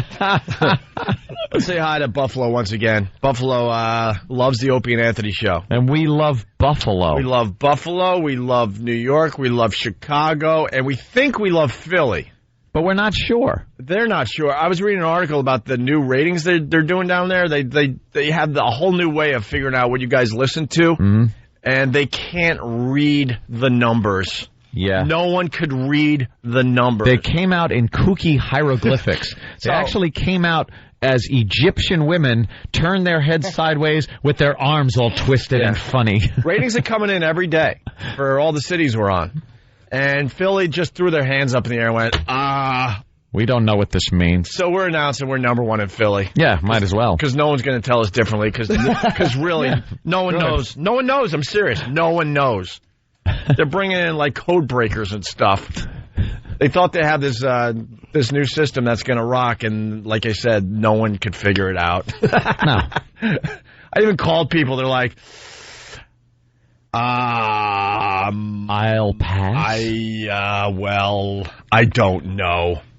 But Buffalo's still using the old way, and it seems like we're doing pretty good in Buffalo. I want to thank Shred and Reagan once again because they've supported the show because they had this slot for many, many years, and they're kicking ass in afternoons, and we're kicking ass in mornings for Buffalo. And we're paying attention to a show called Janet and Nick this week. Ew. Janet and what? Janet and Nick. And Nick. Is like Eric and Kathy. Kathy which is like Rebecca and Glenn. Yeah. I think it started with Rebecca and Glenn, right? Yeah. And, you know, we go after all the tough targets here on the Open. Oh, yeah, the hard-hitting shows that fight back. That's right.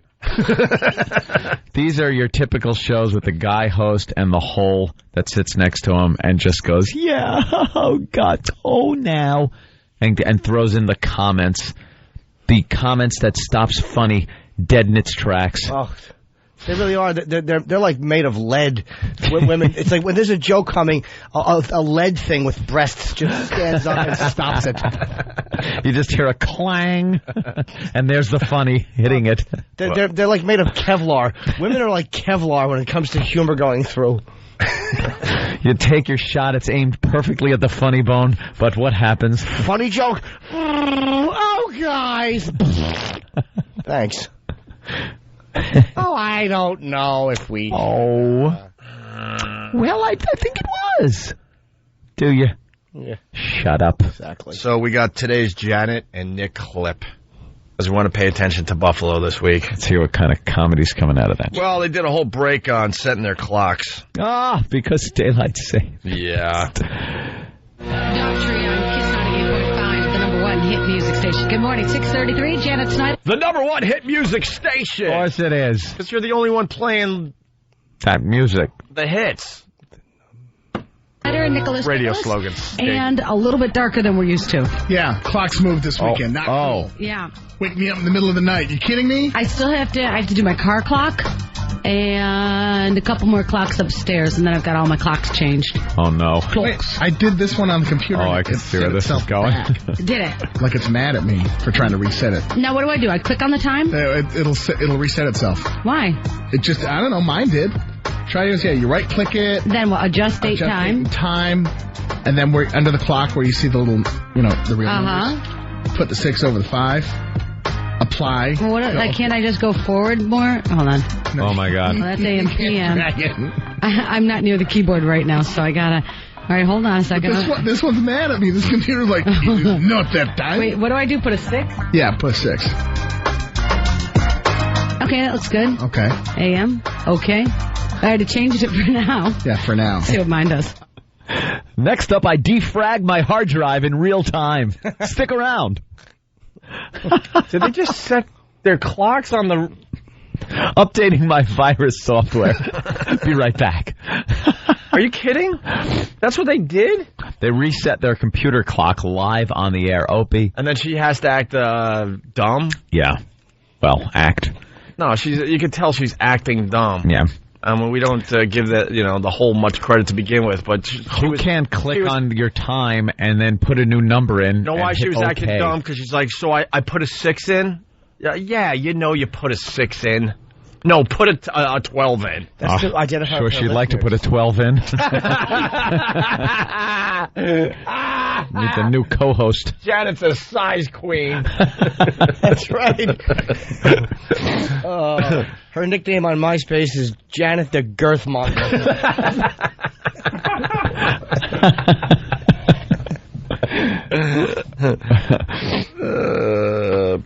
All right, well. God. Awful. So the next one is Janet and Nick talk about Justin Timberlake and Pink being on tour. Nice.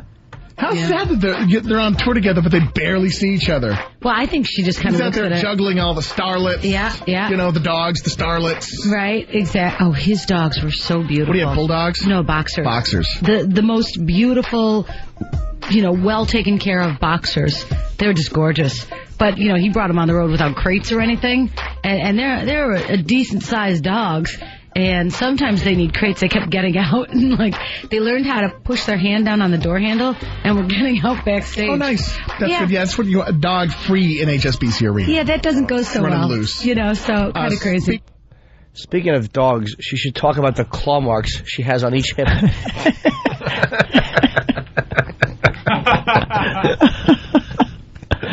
God, I did see a video over the weekend. Wow. It's been making the rounds. The dog, all you hear is the dog going...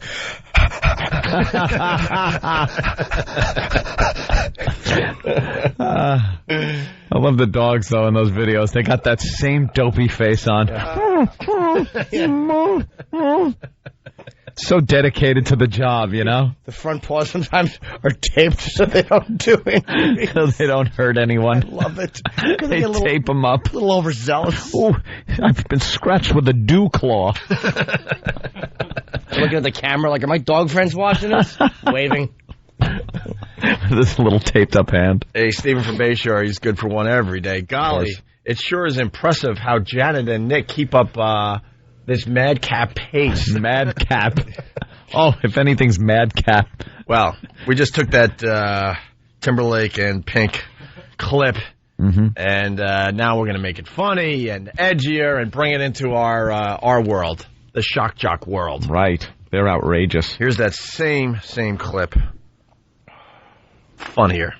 How sad that they're on tour together, but they barely see each other. Well, I think she just kind of looks at it. He's out there juggling all the starlets. Yeah. Oh, his were so beautiful. The most beautiful, well taken care of. They're just gorgeous. But, he brought them on the road. And they're a decent-sized. They kept getting out and, backstage. Oh, nice. Yeah, that doesn't go so running well. Loose. So kind of crazy. Sam keeps the bit alive. I like him now. I like this show. Look, usually by this point we would retire a bit. But we want to see how far Sam could take this. He's got a hitting streak going. Yeah, Sam's on the streak. One day he's going to come in all confident. He's going to hand in his little audio clips, and we're going to be like, bit over. But I think he hit another double. You chose that one to go with? Yeah, the other one, I kind of saw the direction right away. Yeah, so did I. I thought you were going to go with that. You surprised me. It's a little too easy. See that? Look at that. He's going for the challenge. He's going for the challenge. Because they said clocks so many times in that other one, I assumed he was going to go with that direction. I say he tries it now. Yeah. I'll do it. Try the easy one. Let's see. Guys, just step up. It's batting practice. Let's see if you can get a base hit with a hamstring injury. You take that clock bit and you make that naughty. Make it naughty. You got it. All right, there goes Sam. He's going back into the O&A lab. Yeah, we have to take a break, but I said we would have O&A traveling virus info. Here it is. The O&A traveling virus comedy tour. The second year. Last year we did 4 dates. This year I think we're doing at least 9, maybe 10 dates. Cities to be announced, but we could say this. The first one is going to be April 14th. Saturday, April 14th. Saturday, April 14th at the Joint at the Hard Rock Hotel and Casino in Las Vegas, Nevada. We're going back to Vegas. The Pest Out West. This one is for you. Yes, it's going to be at the Hard Rock Hotel and Casino at the Joint. Confirmed lineup. Our own old Jimmy Norton. Gotta love it. We got Joe Rogan. We got Louis C.K. all playing Vegas for us. Frank Caliendo, Bob Kelly, Rich Voss, Otto and George, and more to come. At least another comedian, maybe 2 more. Yes. In Vegas on April 14th at the Joint Hard Rock Hotel and Casino in Las Vegas. Tickets will go on sale this Friday at 9 a.m. Eastern Time. That will be 6 a.m. Vegas time, right? Yep. All right. Tickets go on sale Friday. Pre-sale Thursday at 1 p.m. For more info, go to www.extremeradio.fm. That's the radio station we're on in Vegas. And Extreme Radio is just letter X-T-R-E-M-E. Sound it out. Extremeradio.fm. With an X. X. Yeah, I'll spell it again. X-T-R-E-M-E radio.fm. Showtime is at 8 p.m., whatever. Other points to talk about. This is what Pete wrote for us. We're going to be holding a press conference in Vegas to announce the rest of the tour dates. Oh, I thought for that other thing. Well, maybe. You know. Yeah, the thing. Thought she was. The thing. She was, yeah. Yeah. No, we're going to have a press conference in Vegas to announce the rest of the tour. We're working on doing a live broadcast from Vegas. I don't know if that's going to happen. And we're pretty much taking over the Hard Rock Cafe. They're so excited to have us. They're doing all sorts of things. Nice. You know the felt on the tables? Yeah. It's going to have Opie and Anthony logos instead of the Hard Rock logo. Is it really? Really? Yeah, for the weekend. Yeah, they're going all out. They're so excited to have us in Vegas. How cool would that be? And the hotel's holding a block of rooms for people who want to fly in. Details will be up on the website by Thursday. Which website? The extremeradio.fm website? Dan has it. Oh, it's .com, not .fm, of course. Yeah, what website ends with .fm? I was going to say, is that a new one? I was thinking it could just be a new one. They ran out of .coms. Because they got that silly .tv. Yeah. All right, it's www.extremeradio.com. You spell out extreme, X-T-R-E-M-E radio.com. But the headline, we're playing Vegas April 14th with the O&A Traveling Virus Comedy Tour at the Joint at the Hard Rock Hotel and Casino. The lineup, once again, Jim Norton, Joe Rogan, Louis C.K., Frank Caliendo, Bob Kelly, Rich Voss, Otto and George, and at least 1 more comedian, maybe 2, to be announced. Tickets go on sale Friday at 6 a.m. Las Vegas time and 9 a.m. Eastern time.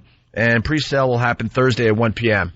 For info, go to www.extremeradio.com, X-T-R-E-M-E radio.com. According to her, .com and .fm are both correct. Oh, really? Yes. Hey, how about that? All right. That works. All right. I'll play some of these pests out west in poker, you bastards. Yeah. So before the show, maybe Saturday during the day, I will be in the poker room. All right. Yeah, I want to go play a little poker, too. I got some stuff I've learned. Oh, you did? Absolutely. Like what? No, you didn't. Just going for the river card when you got a couple of high cards. I know what I'm doing. I know what I'm doing. What are the high cards, though? Like, give me a king and a 7, I'm fine. King and a 7. Absolutely. All suit, same suit. What are you thinking? Exactly. Mm-hmm. And then what do you do? How are you betting? How are you betting that? Some chips. Let's say 7 comes out on the flop. It's 3-7-5, and you got 15. King 7. You bet 15. No, that's not what that adds up to. King 7, no, you don't bet King 7. You get away for the if there's no flap, well then the river card's gonna be worthless. Everybody knows that. What am I gonna do? Not double down on my chips? Please. Do you have a poker outfit? Oh yes. I wear a dress with a hole cut in the back of it. That's his poker face. He does a handstand in his seat. That would be a distraction. No one knows what it is. Absolutely. I don't even use a seat, absolutely. I just carry a plunger. Have you seen a crazy poker outfit in your days of playing? Not live in the casino. On TV, people have made bad bets. Like before the game, they bet with somebody and lose the bet and then have to go into the World Series of Poker dressed up like Spider-Man and stuff. Yeah.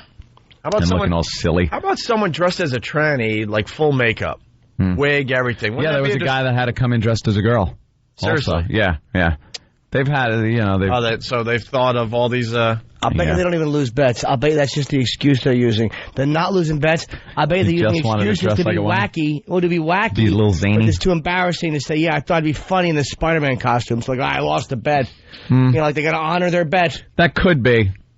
All right. We got to take a break. Hey, all the info we just gave you for the O&A Traveling Virus Comedy Tour is up on opieandanthony.com. Right. There you go. Let's get out of here for a little bit. Hear what everyone else is talking about. O&A Uncut and Live, continuing the show on XM Satellite Radio starting at 9 a.m. Eastern. Visit xmradio.com to subscribe. It's the Opie and Anthony Show. Coming this weekend to the Saturday Night Virus, it's the return of Voss and Bonnie. You're going to use that, too. Coming this weekend to the Saturday Night Virus, it's the return of the Voss and Bonnie Show. That's this Saturday from 9 to midnight on XM 202, The Virus. It's the Opie and Anthony Show. The O&A virus spreading across America. Phone number 1-866-313-FREE. The O&A traveling virus. We just announced the first date. All the info is up on opieandanthony.com. And I've done shows at the Hard Rock with this guy Jeff Beecher out there. And the room I think we're doing is not... It's more just to do this thing in Vegas because Vegas is just such a performance mecca. I should be smacked for saying that. But this is not a massive venue, so if you want to get tickets, this is going to sell out. It's 1,500 seats or 1,600 seats. It's a small one on purpose. The press conference is out there. Get tickets because I don't want to hear any complaints about how we only did one show out there. I missed it. Yeah, those tickets are going to go real fast. And then we're going to announce the rest of the dates live from Vegas at a press conference. Maybe do a live broadcast. We got to figure all that out. Yeah, I know. It's. I don't really know how motivated the free FM stations are as far as the O&A Traveling Virus goes. I'm not really feeling an excitement level from management on this one. From all management or just from here? I'm just not feeling like an excitement. I don't know. It was great last year, man. It's just a feeling I get. All of them were packed. It was because we were trying to maybe take off partying in the parking lots. Take off a Thursday and then do a live broadcast Friday, and they're concerned about us taking a day off. And I'm like, wow, if you don't see the value in us like pushing the O&A Traveling Virus Comedy Tour, I don't know what to tell you. It creates buzz. It creates material for the show. They're just lost. Well, now, why would they're lost in general? Why would they see the value in it? We didn't get any mileage out of Bill Burr's bombing. Again, I shouldn't even say bombing because that wasn't his fault. But nothing happened last year. Why would you see the value in that? Nothing happened. Why would you? 10,000 people showing up. Yuck. Yeah. Silly. Parties in the parking lot where we're driving around handing out stuff and. Why do that? Yeah. That's a waste of time. Totally. Oh, we'll get to the bottom of it, and we'll figure out some more details. But, I hope they understand that this is a pretty huge thing for the Opie and Anthony Show. Brings material. It creates buzz. And the listeners have a really, really good time. And you get to make some money. Right. Someone's saying no Saget this year. No, Saget will be on the O&A Traveling Virus Comedy Tour. We just, I don't know if he's playing Vegas. I'm not sure what it is. I think he might not have an open date. I think he's already booked, actually, which is why. He will definitely be doing some of the dates. Oh, yeah, without a doubt. This summer, so. I thought it was because he's being a dick. Oh. Just trying to start the rumor, Miller. Anthony. That's all. No, Dice is being a dick. Oh, that's right. I watched Dice Undisputed, episode 2. Sorry to hear that. I think it might be episode 3 officially. They only gave him 7 shows. This show is a disaster. It's so fake. Oh. It's fake. It's scripted. Fake and phony. I mean, Dice is, we can't stand the guy. But he does have something where if you just did videotape him and play that on a show, it would probably be entertaining because he's such a, jamoke. He's just this big dork. And it would kind of be fun to watch that. But they always got to script it and the acting is better. You're not hiring actors. You know, these are the real people in his lives that he's told to act, and they cannot act. And it's blatantly obvious. Well, in this latest episode, he went to his divorce lawyer. Yeah. Because he's getting a divorce. I guess Dice had a response to what we did to him last week. On what? On his MySpace account. I heard he doesn't even have one. Now I'm hearing it's his MySpace account, and he found kind of like a dorky picture of me, and then kind of try to do a divide and conquer with you and I. MySpace. He had a note to Opie from the Anthony Show. It's like... Really? I didn't even read it. Some people sent me links. Do you have that? Some people sent me links all weekend, and it was like, I can't be bothered because it's not his site. See, Dice is a massive backstabber. He's done it his entire career. He finally did it to us. And, with no real reason why. So, I decided to ask him through Brother Weeze's show. He was calling Brother Weeze's show. We played the audio last week. Yeah. And right after he told Weeze, because Weeze was asking too many questions about what happened between you and Opie and Anthony, Dice is like, look, I'm not doing this through a third party. I take care of my problems face to face. At that point, cue Opie on hold. So I asked Dice flat out. I didn't yell and scream. I go, Dice, what is your problem with us? And he hung up. Hung up the phone. And looked like the biggest pussy. Oh, you just got that part? Where did you get this? All right. Oh, fan handing. Instead of playing the 15-minute bit, just to bring everyone up to speed here. So, this is the audio from last week. I am very close. Really heavy on this. You really feel bad about this. Well, hold on a second. What's the matter?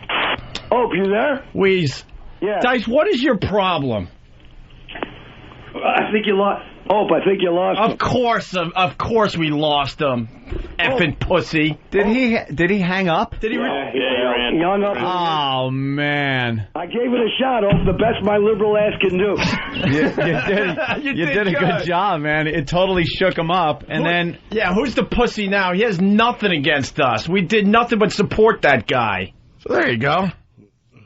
I didn't hide. Yeah, he hung up. I found an opportunity to face him man-to-man on the phone, and he hung up after telling Weeze he does all his stuff face-to-face. I do it man-to-man without a middleman. That's what he said right before he hung up. So after we made him look like a big-time pussy, he goes on his MySpace account. He finds a dorky picture of me from the XFL days. This picture's, 6 years old, maybe, around there. Your space, MySpace. And I guess this was... MySpace. I guess this was supposed to bother me. It says, to Opie from the Anthony Show.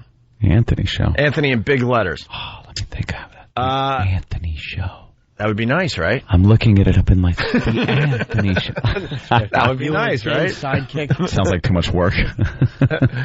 To Opie from the Anthony Show. You have to stop begging, you have to stop pleading, you have to stop stalking. He gave me, it says, I gave you the opportunity to have a big show once before, and now I don't have the time or patience to rebuild you. Best of luck, the Dice Man. P.S. One suggestion, being original, there already is a Howard Stern. Yeah. So I guess that was supposed to get to us, the old Howard Stern thing. Just makes him look bad. What he was saying about him. Oh, he used to say horrific things about Howard. Yeah. So I guess that's his response. Instead of facing me, on the phone, he had the opportunity right after he said I do this stuff face to face. He hangs up, and then that's his response on his MySpace. I do it man to man, face to face. On MySpace, like a teenage girl. That's how I argue. Like a teenage girl. Nya, nya, nya, nya. That's what I write now. What a jackass. He confronts you on MySpace. He confronted me on MySpace. This was after he had a chance to do it face to face. He's supposedly brave, right? Takes on all targets, right? Don't let me send you an angry emoticon, because I'll do it. I'll send a little grumpy emoticon that'll look at you like, I'm not happy with you. I could do that. Or, If you were nice, I'd send a little sparkly hello. Right there, the sparkly ones. I could do that. Over here, on MySpace. Opie. Yeah. You've been pwned. You've been pwned, you noob.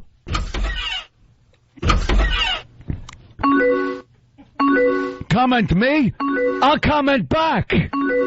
That's right, that's what I do now. Hello? Hello? Hello? Hello?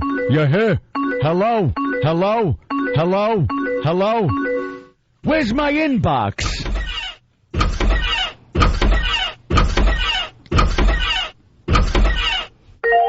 Opie Sucksores. You don't understand. I'm late. I'm late. You're a noob. You don't want to confront the dice on the computer. Computer dice will tear you apart. You know what I say to you? LOL. I'm LOL. I'm ROFL because of you. I just got to jump in here. How delusional is he that he thinks that an old picture of me looking kind of dorky, it's not the greatest picture of me, whatever, and then mentioning that it's... yeah, but it's online, which is hilarious. Mentioning that it's, two Opie from the Anthony Show, and then a Howard Stern thing is going to get to me after all these years? No, you got to do a little better than that. You don't understand. Once you put things like this on the computer, it's bad. If I was a 15-year-old girl, that would have got to me, okay? Okay, exactly. See, I figure I'm thinking now like a little girl. Because I act like one on the phone. I ran away. So now I'm taking my whole battle like that of a little girl. You've been pwned. I don't know what it is about me because I get under people's skin. Anthony's beating them up way more than I ever did. See, but I'm doing it in character. And you get to slide. Like Mr. Imus. And you don't do no wrong. There's something about the way I do things, because Anthony beats them up on a daily basis at this point, but he's okay with that. What's the HTML code to put on my MySpace? What? Hello? Oh, I got the sound effect of Dice's friends leaving him. Hey, what? Hello? Hey, come back. Hey, where's everyone going? Hello? Sorry, I don't mean to do, material on the Opie Show, Jesus. The Anthony Show. On the Anthony Show. More of Dice's friends leaving. All my friends, where are they going? Where did they go? Oh, no, I got a virus. Here they go. got the virus. Here they go. They're leaving you. Come back. You gotta come back. Oh, you guys can't take it. I'm Angry Dyson guy. There they go, Dice.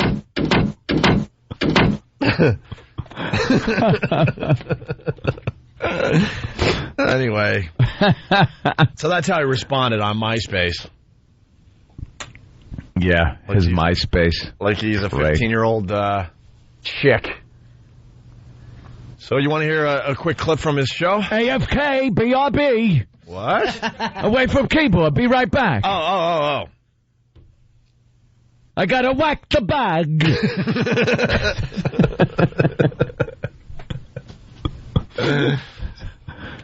I guess he got to me. Yeah, he got you. Yeah. That was a good one. Anyway, Dice, undisputed. He's the undisputed what? Undisputed king of backstabbers, undisputed king of has-beens. Mm-hmm.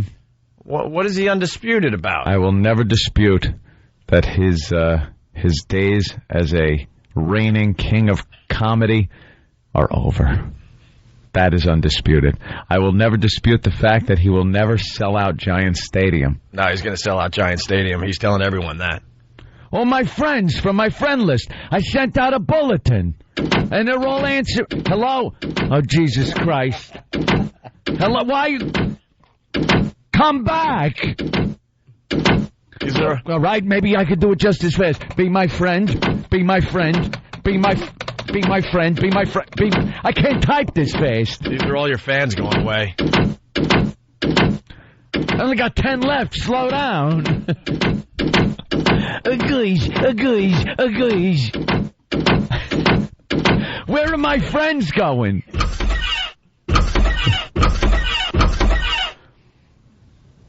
Oh, here's a good comment. Dear Dice, love your act. Hope to see you at the sold-out Giant Stadium show. All right. Congratulations on your TV show and comeback. Oh, very nice. Frankus, not you. The hell does that mean? Who's Frankus?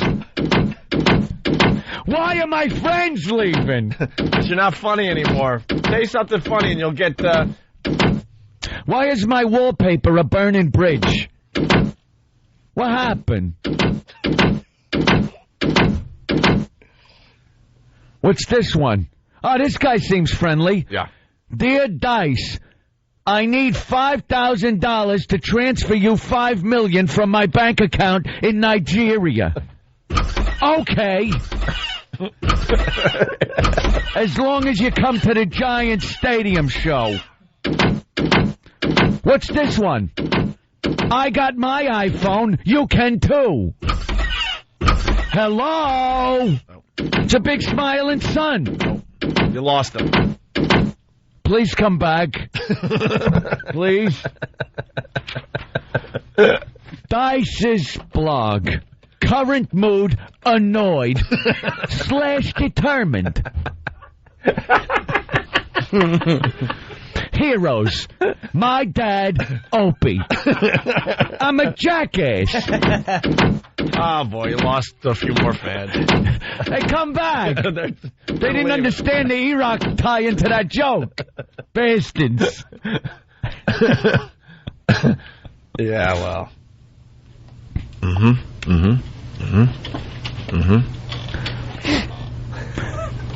Oh, it's my MySpace flash game.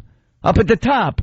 Shave the guy's back, and I can win a PS3? Yep. Oh, right, wait, I gotta move the mouse. Hey, this is broken. Hey, look, see, my friends stopped leaving. There's no more to leave. Wait a minute, friends list. 0. Oh, no, look, Tom. I still got Tom. Tom, where'd you go? Tom can't leave. He's everyone's pal. Even Tom left you. Tom, come back. Okay. But he has a problem with me. How could Tom leave? He's automated. There's not even a real guy.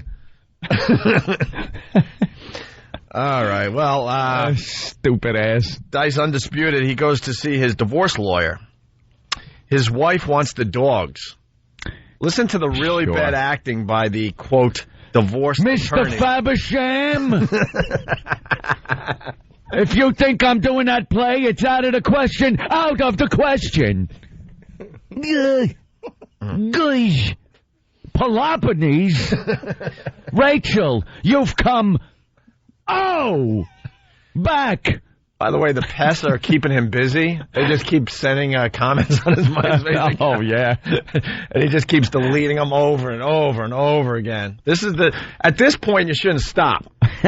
No. You got to hit him harder at this point. Keep going. You got to hit him harder just at this keep point. going. All right. Well, listen to the terrific acting in this clip. Andrew, you're an hour late. I know. All right. I got kids that I can't just leave. What's this with the glass? What, are you born in a barn? Use a coaster, for God's sakes. You don't know what goes on in somebody's life, when they get up. You shouldn't just attack when I walk in. We both got problems. We both have things to do. Let's just focus on getting your case over. There's one more thing that came up. It's about ownership of 2 dogs. What do you mean, ownership of 2 dogs? Your wife wants to be declared the owner of 2 dogs. You're kidding me, right? No. Is this down on paper? It's right here. It's in black and white. That is some ownership of 2 dogs. That is some bad acting. He's the mellow Dice on this show. He's Dice Mellow. Oh, they're still leaving. This is about my friends leaving. No, these are viewers leaving. Viewers to the show now make a sound when they leave? Yes. How could they? But they're watching the TV. What kind of sound? They just leave his show in droves from the bad acting. Use a coaster. Hey, That's terrible. I'm sorry. L. Buck from Pittsburgh. How did your career die? Sorry. L. Buck from Pittsburgh. He writes on his instant feedback here. Opie wants a direct connect at 10:15 and 24 seconds. Dice signed off at 10:15, 25 seconds. I think he's teaching me a lesson, I guess, by not talking about it. I guess that's what he's getting at, if we know him at all. Yeah, he showed you. Yeah, I guess. By acting like a 15-year-old girl. On MySpace. He's passing notes in chemistry class. If you like Susie, check yes. I made one of those things. You put them on your fingers and go pick a number. 1, 2, 3, 4. Pick a color. Pink. Pink, yeah. All right, I open that up. Now ask a question. Is Opie an ass? No. Back to 1, 2, 3, 4. Will I sell out Giant Stadium? Blue. No. What are they called? Snapdragons? It's that Gugagami stuff. Iragumi. I'm making paper dragons. All right. Well, more from the divorce lawyer here. Just more terrific. Dice. Golden Retriever and a Chihuahua. Number one, I got the Golden Retriever when Max was very young. I love that dog. The Chihuahua, I don't know, really. Yes or no? Does it mean I don't see the dog if I give ownership of the dog? I never see the dog? So you want me to come back to her and say, she can have the dogs as long as you get visitation. Is that the deal? Does the dog have a say? I mean, this costs money every time I come up here. Andrew. And I don't have the money to just keep spending on bull things like a dog. You know what? All right, she could own the dog. Fine. You know what I mean? There's not enough going on in life. Is this over? I don't have enough things going on in my Andrew, life. Is this part over? Ooh, what acting. That's great stuff. And then the final clip says it all. Dice needs a friend. Oh. I guess you got to replace the friends you backstab with new ones that you with the MySpace ones. The MySpace. You know what? I can't even deal with this. You don't even know how I've been feeling lately.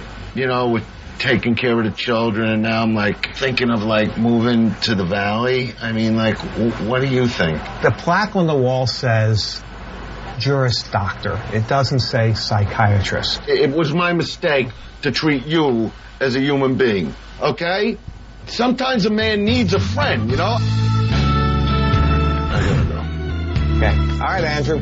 Always a pleasure. Andrew, could you put a coaster on it? Leave me alone with the coaster, okay? Take care, Andrew. Yeah, okay. That's brutal, man. That is just brutal. It makes me very happy. It makes me really happy. He blew it. Do you understand? Dice blew it.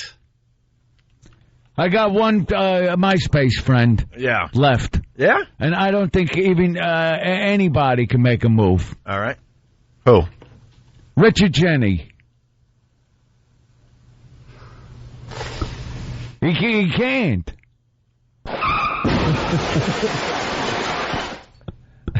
Whose career is going better? Be careful, he's going to find a bad picture of you, Anthony. Gosh. Time to find another bad picture. Like a little girl would do. A little girl with little boobies. That acting is really bad. I'm going to go on YouTube. Yeah? Yeah. It's going to be Lonely Dice. 48, 9. Lonely Dice 45. He's more than 45. And I just sit in front of the camera and go, I'm very lonely today. people was yelling at me. I lost my dogs. And people, they won't be my friend. They leave me on MySpace. See? And then quick cut, and I'm sitting on the bed, playing with my toes, going, "This is Lonely Dice. Catch me next time." Then some sappy song has to play. I got 6 views. And that was all you. And that was me checking to make sure it uploaded 5 times. But there's one person out there. Yeah? Yeah. One friend left? Yeah. Who would that be? Wait, no, I only had 5. You could see me, I get in a rap battle on YouTube. Oh, you're just mad because I'm styling on you. But he has a problem with me. Are you kidding me? I'm Anna Nicole's baby's father. Anything, please. Asses in seats. Asses in seats. Nah, it ain't happening. All right. Okay. Now, some people said I might have gone too far, but please download my newest video, Tub Dice.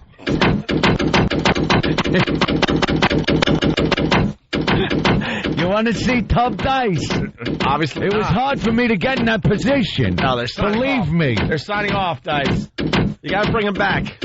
You want to hear me? Do a poem or something. You gotta bring these people back. They're leaving in droves. I'm going to talk about sparkling wiggles. Okay?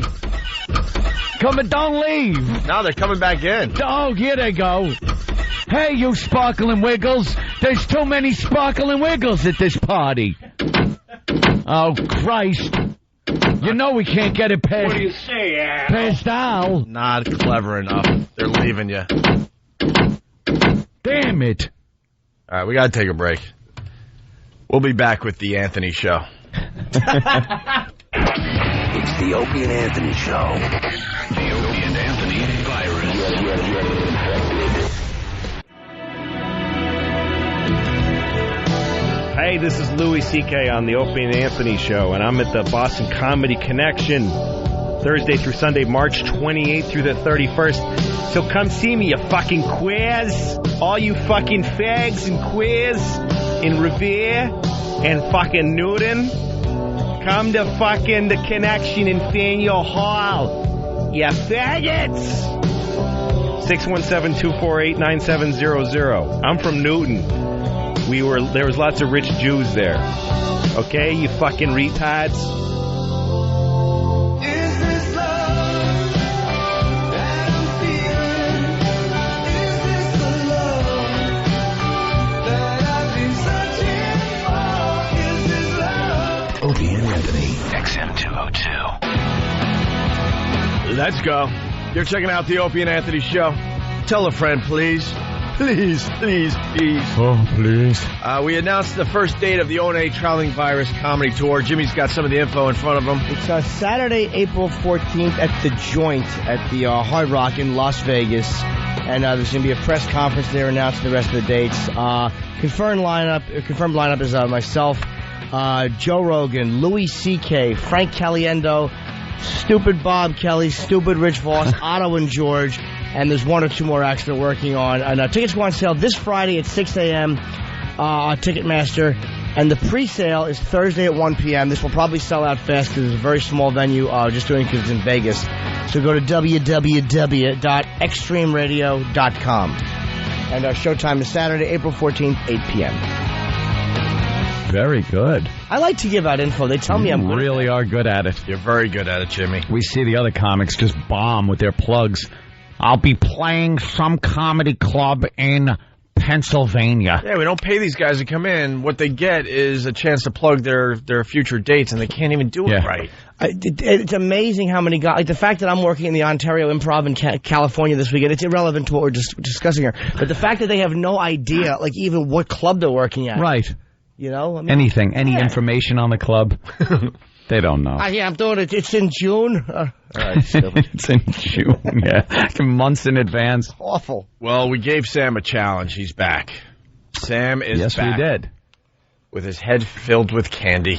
It's not. It is. We know it is. You're lucky it's Girl Scout cookie time. Mm-hmm. People are distracted, so they're not looking at your head as much.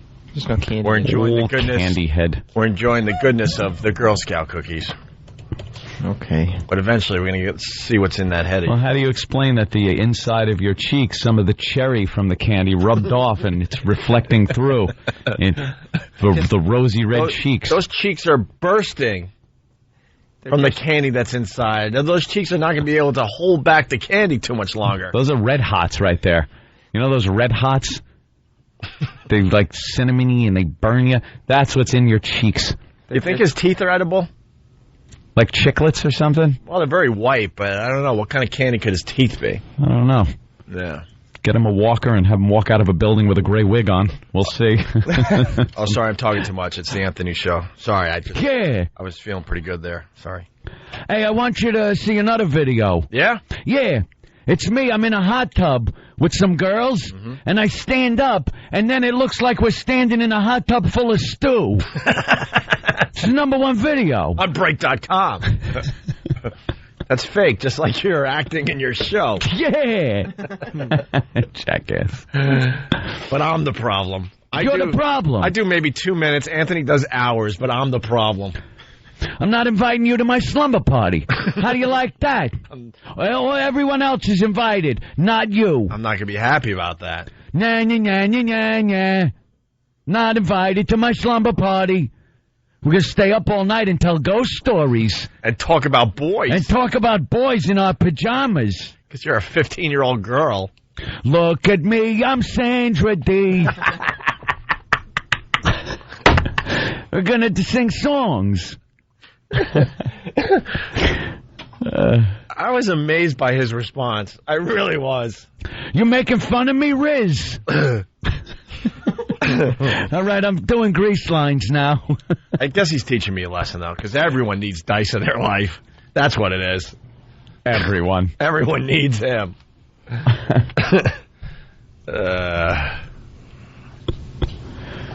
Me and Tom now, my only friend left on MySpace. Yeah. Me and Tom, we're BFFs. That's right. Opie, you'll never be a BFF for me. Forever. You're BFF. You're a big fat... Whoa, hey, that's not what that means. Friend. That's right. All right, Sam, I need friends. Dice. Yes. We gave Sam a project. It's not. But it's about me. You want it to always be about you, but I'm sorry. mad at MySpace. Forget it, I'm off. I'm starting something new. What are you starting? Dice Space. Dice Space. They're taking on MySpace? With Dice Space. Just like you're taking on Giant Stadium? Selling out Giant Stadium. Everyone will move from MySpace, Dice Space. Where no one but me can be your friend. You have a whole list of friends, it's all me, with my stupid face. MySpace, Dice Space. Well, no. Sam. Yeah. How'd it go? I think it went well. Yeah? Yeah. The bid is, could die right here. No. Yep. We actually made him do this. We forced him into it because it was the easy one. We're going to keep this bit alive until it fails miserably, and then unfortunately we're going to have to retire it. He had 2 clips. He chose the latter of the 2, which I thought was more difficult, but came out really funny. Yeah. And I thought he was going to go for this, but he said it was too easy. Well, we're making fun of some awful show in Buffalo. Horrid. Janet and Nick. They used to be called Janet and Pickle. Ew. Or something like that. I guess that's his nickname. Did he switch, or did they finally just someone tell him that sucks on a level you don't I get? have no idea, and I don't need to know. You don't have to call up with the info. No one's going to care. We're just using them to have a little fun, and then we move on to some other awful show that can't fight back. I'll get pals on Pal Talk. That's what I do now. No, Pal Talk is ours. Happy Typing Dice. It's my name. Be careful, that might be a little too inside. Happy Typing Dice. Might have to over-explain. Don't give me those chills. All right, Sam took a clip from Janet and Nick. You heard it earlier, hopefully, unless you moved on to something else. But then if you moved on to something else, then I'm not talking to you right now. Right. All right. This is the clip, just in case you missed it earlier. Dog Tree on Kiss 98.5, the #1 hit music station. Good morning, 6:33. Janet Snyder and Nicholas Pickles, and a little bit darker than we're used to. Yeah, clocks moved this weekend. Not cool. Wait, they do call him Nicholas Pickles? Nicholas Pickles. I think that's his last name, Pickles. It is not. Yeah, but Who would that's got name to your be fake, kid right? Nicholas if your last name is Pickles? Well, at least that's what it is on his bio. Yeah, That's a dumb fake. radio name. I know. Nicholas Pickles. Except little kids, it should be Nicholas Tickless.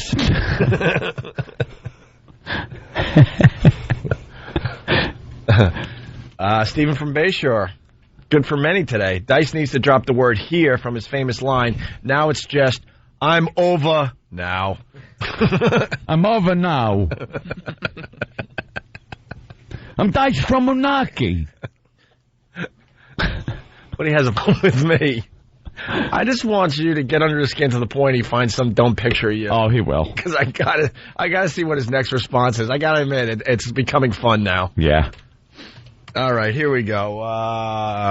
Here's the original clip. Pickles, and a little bit darker than we're used to. Yeah, clocks moved this weekend. Not cool. Yeah. Wake me up in the middle of the night. You kidding me? I have to do my car clock and a couple more clocks upstairs, and then I've got all my clocks changed. Clocks. I did this one on the computer, and it set itself back. Did it? Like it's mad at me for trying to reset it. Now what do? I click on the time? It'll reset itself. Why? It just, I don't know, mine did. Try yours, yeah, you right-click it. Then what, adjust date time? And then we're under the clock where you see the little, the real numbers. Put the 6 over the 5. Apply. Well, can't I just go forward more? Hold on. No, that's AM PM. I'm not near the keyboard right now, so I gotta... All right, hold on a second. This one's mad at me. This computer's like, not that time. Wait, what do I do? Put a 6? Yeah, put a 6.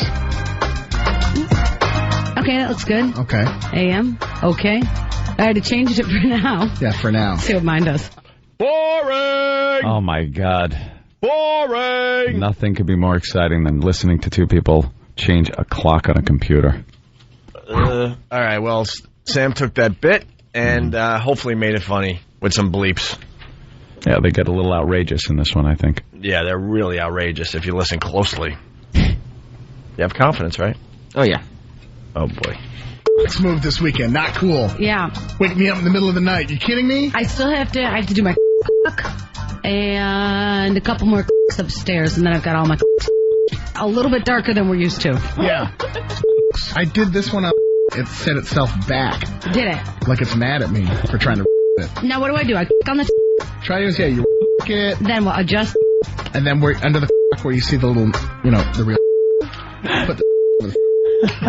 Apply. Well, can't I just go forward more? Hold on. No, okay, that looks good.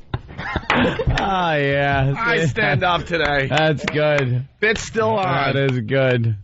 Bit's still on. The streak is alive with Sam. Isn't that great that you could bleep clock so you could hear, like, the beginning and end of it? Yeah. But if it was the real word, you'd have to bleep it out completely. Yeah, well. I love that. Bravo. Oh, wow, this sucks.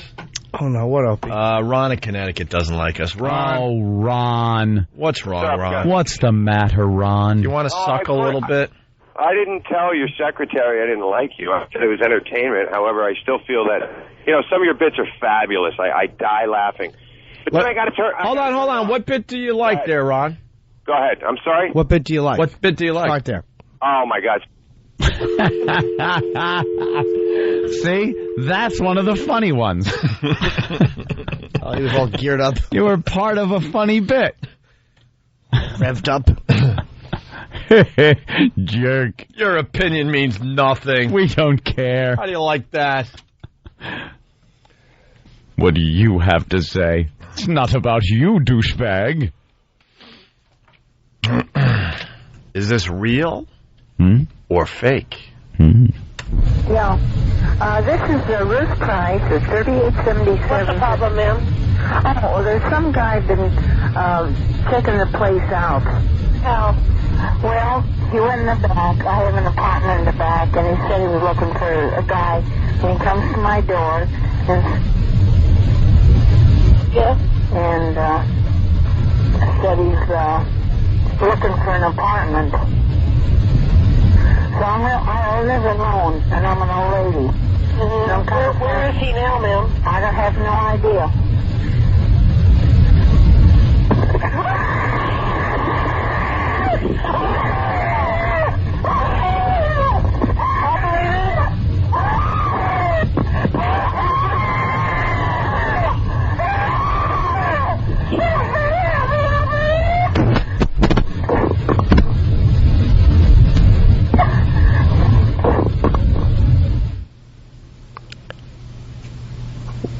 Whatever it is, I got a rod. Jesus. Real or fake? We'll tell you tomorrow on the Opie and Anthony Show. Oh, yeah. We know? We punish the listeners because of that last ass. That's what we do. We know? Real or fake? You decide. I'm going to say nothing till tomorrow. I'm going to say it's either or. Yeah. I think we should just agree to disagree. Yeah. We haven't even said, but you have to have an argument first. See? You're arguing. I say we don't. No, you have to argue, and no, then you don't. Agree to disagree. You don't need an argument. That's how it works. We interrupt this program to bring you the Ozone Midget sighting of the day. Ah, who saw this coming? Movie mogul from FBA. What's up? Hey, what's up, boys? Hey. Hey, I was out at a club on Saturday night, and I was just enjoying some time with my friends, and all of a sudden I look over and I see this staff T-shirt on this short, maybe 3'2" guy. This guy was a bouncer at this club. Ugh. A midget bouncer. A dollhouse? Midget bouncer. This dude was so big. He was stacked, but the problem was every time he walked, he had a waddle because he was so big. It was just going back and forth, back and forth. Are you telling the truth? I swear to you, man. Midget bouncer. A midget bouncer. He was wearing a staff shirt. Said staff. Now, if it means anything, it was a country music club. No, that was he was from Arizona. That was a shirt that said Flagstaff. He just had to fold it in half. Little fella. He's a little guy. He's just a little guy. Was there a bigger bouncer nearby? Maybe it was like bring your kid to work day. There was a few other big bouncers, but no, this guy, and I've seen him before. He used to manhandle some other crazies in there. No, I know what happens. While he's the designated helmet biter. That breaks up fights real quick. Absolutely. And a midget bites you. All right. Thank you, sir. Thanks, boys. Meanwhile, back at the show. And then you could say, agree to disagree. I don't think so, but... No, I think we're going to have to just agree to disagree. My bit! It's my bit! Here's where we part company. Oh, hey, that's a good one, too. Well... And speaking of parting company, here's where we part company with our FM listeners and go over to XM. It's a Mike Woods segue. Oh, really? Yeah. All right. We did a lot today, guys. We really did. O&A traveling virus first date was announced. Go to opieandanthony.com for all the details. Okay? Okay? All right. And you decide if that was real or fake. We'll get into that tomorrow.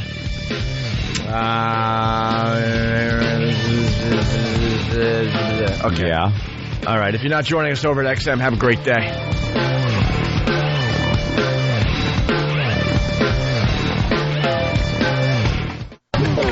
It's the Opie and Anthony Show.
And we're settled in. We had to do a little production. We had to read off money totals. My God. Oh, my God, is right. Wow. For our station in Louisiana. Or Louis, I don't know where the hell it is. But Louisiana, I don't know. They're doing some kind of contest, and we give the money total for the day. Yeah. So it was like 30 different money totals. So there's like a bunch of takes of, I know I had to do like 20 of them, just going like $243.63. Mm-hmm. Whatever. $100.11. Whatever. You got that? Okay. 240. What? Jay from the Bronx. Hey there, Jay. Hey, what up, Opie, man? You giving me the fucking deuce chills, man. Why? You can hear it in your voice, man. You can't lie to me. The dice is just a little bit getting to you, man. You can hear it in your voice. Wow. He's getting to you just a little bit, man. No, I gotta tell you, not at all. Is there a disappointment? Absolutely, but not at all. Not. I swear to you, Jay. Man. Jay, I swear to you. You can hear it in your voice, man. He's getting to you, man. But anyway, I'm punching out, man. All right, that's your opinion, I guess. Getting to you. I'm completely disappointed because we spent a lot of time being friends and talking and stuff, and I don't know. I guess I'm not surprised, but it was a bummer. Yeah. Not getting to you, though. I mean, Jesus. That was Jay's opinion, and it's like my father used to always say, opinions are like assholes. Now let's see yours. Somehow I didn't think that was going to go the way I remembered it. I don't know. You had a funny feeling? Yeah, I had a funny feeling. It's laughable, really. Dice blew it. It's going to be fun to watch. Yeah, how he's going to try to pull off that Giant Stadium thing. I don't know. I don't even care, like, about the show or anything. It's not entertaining or funny enough to want me to watch till the end to see how it turns out. So right. Eric in Florida. Welcome. How's it going, guys? Hello, Eric. Right. Welcome aboard from Florida. Sunny down there. Hey, it's nice down here. Hey, I don't mean to call them bitch guys because I love listening to your show, but you guys keep making promises that you're going to do these contests, and you never do them. Every time. I don't even know why you bother mentioning them, because you know you're going to get stumped out on them. All right, the key to your phone call was, I love listening to you guys' butt, right? No, No. Did you say that, Eric? No. I said that I'm pissed off that you guys keep canceling these contests. Did Eric say, I love your contest, but? I mean, I love your show, but. I love listening to you guys, but. Something like that. I love your butt. You love my butt? No, I never said that. What I said is I was pissed off you guys kept canceling contests, but I didn't want you to think I'm one of these people that call and complain all the time. We're very pissed off, too, and there was a guy in instant feedback over and over and over again. He needed attention. Here's the deal. There's another guy that's emailing me all day about Mel. I'm not reading your instant feedback on the air, but I know who you are, and if you're brave enough to call, then we'll discuss it. Okay, Stop being a pussy and hiding behind a fake screen name. They all do, man. Oh, no, man. I'm not. This guy thinks he's brave because every day he's writing the same shit on instant feedback, and the instant feedback's not even working today, so don't even bother. I don't know what's going on with that. But, call the show. I know your dumb, stupid fake screen name, and we'll talk. No problem. Ooh. Stop hiding. Not you, dude. Not you, dude. He's not talking to you. Eric, you just remind me of something, that's all. But here's the deal with the contest thing. If we do the contest, the we for a we, okay, here's the difference and why we can't, because this is my point, okay? The guy was calling us out and calling us pussies on instant feedback over and over again on the other side of the show. And I didn't want to read his email and give him attention, but here's the reality, because Eric called with the same thing, sort of. We do the contest, we're fired. And that's why I said you start your phone call by saying, I love listening to you guys, but... Yeah. All right, here's the problem. We do the contest, everyone would be like, wow, they got balls. And then you'll read about the firing. Then we're fired. Because unfortunately, shit has changed in this business. Dude, what do you do for a living? Quickly. Well, I drive for a living, which is the reason why I always send you the instant feedback. Do you have a boss? Do you have someone you answer to? Oh, of course, and I totally... Go in and just call him. Go in, call him an asshole and fuck his wife. and you'll get the same result. It'll be really cool, but then you'll get fired. All right, now whatever happened with Tourette's Day and the money snatch, that stuff never ever came up. You guys advertised all over crap. Wait, about what that. day? What day? I didn't hear. Tourette's Day? What was that one? Tourette's Day? Oh, Tourette's Day. Tourette's Day, yeah. Oh, well, you couldn't find enough Tourette's people. Yeah, that was as simple as that. Yeah, we just wanted a room full of Tourette's people, and stupid us, we couldn't find enough people to make fun of. Money snatch, though. I'd say, we should do money that. snatch. Yeah, money snatch we could do. Why aren't we doing that? That we could do. Yeah, man. I mean, that's all I'm asking. Where are we with the money snatch? All right. Where are we with the money snatch thing? Where's Steve? Steve? Good call, man. Yeah, thank you. The Tourette's Day just failed miserably. We didn't get enough interest. Yeah, it's a tough one to pull off to get a bunch of people with Tourette's syndrome. That's one of those ones you try, but if there's just none of them, that's a little bit tough. Stupid Money Louis snatch, Twitchelson penny we showing can up. do. Dude, this show's all about kind of fishing. We're throwing our lure in the water, and some of these things bite, and other times the lure just sits in the water over and over again. Steve, where are we at with the money snatch? We are waiting for more women to express interest, and we're waiting for big money from a sponsor. Wait, but have we had any, we don't have any promos or stuff for it, right? We did, but it was all about hating women, and, we cleaned it up.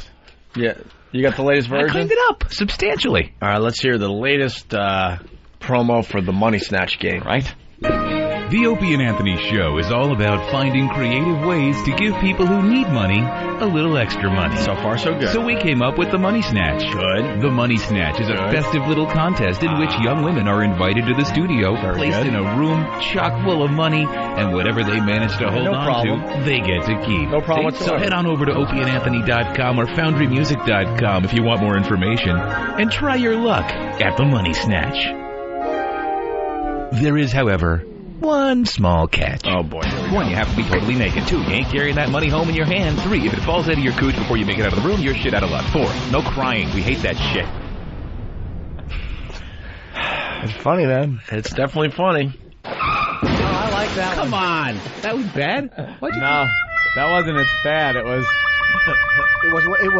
It was not that it's not funny, but it's Steve. Steve, yeah. Thank you. It almost made it to where the girl was, reaching for the phone to call, and then she heard that part and went, glad I didn't call. Steve's the type of guy, he likes to show everyone the cards he's playing. Yeah. See, on the Opie and Anthony Show, we don't like to show our cards. Right.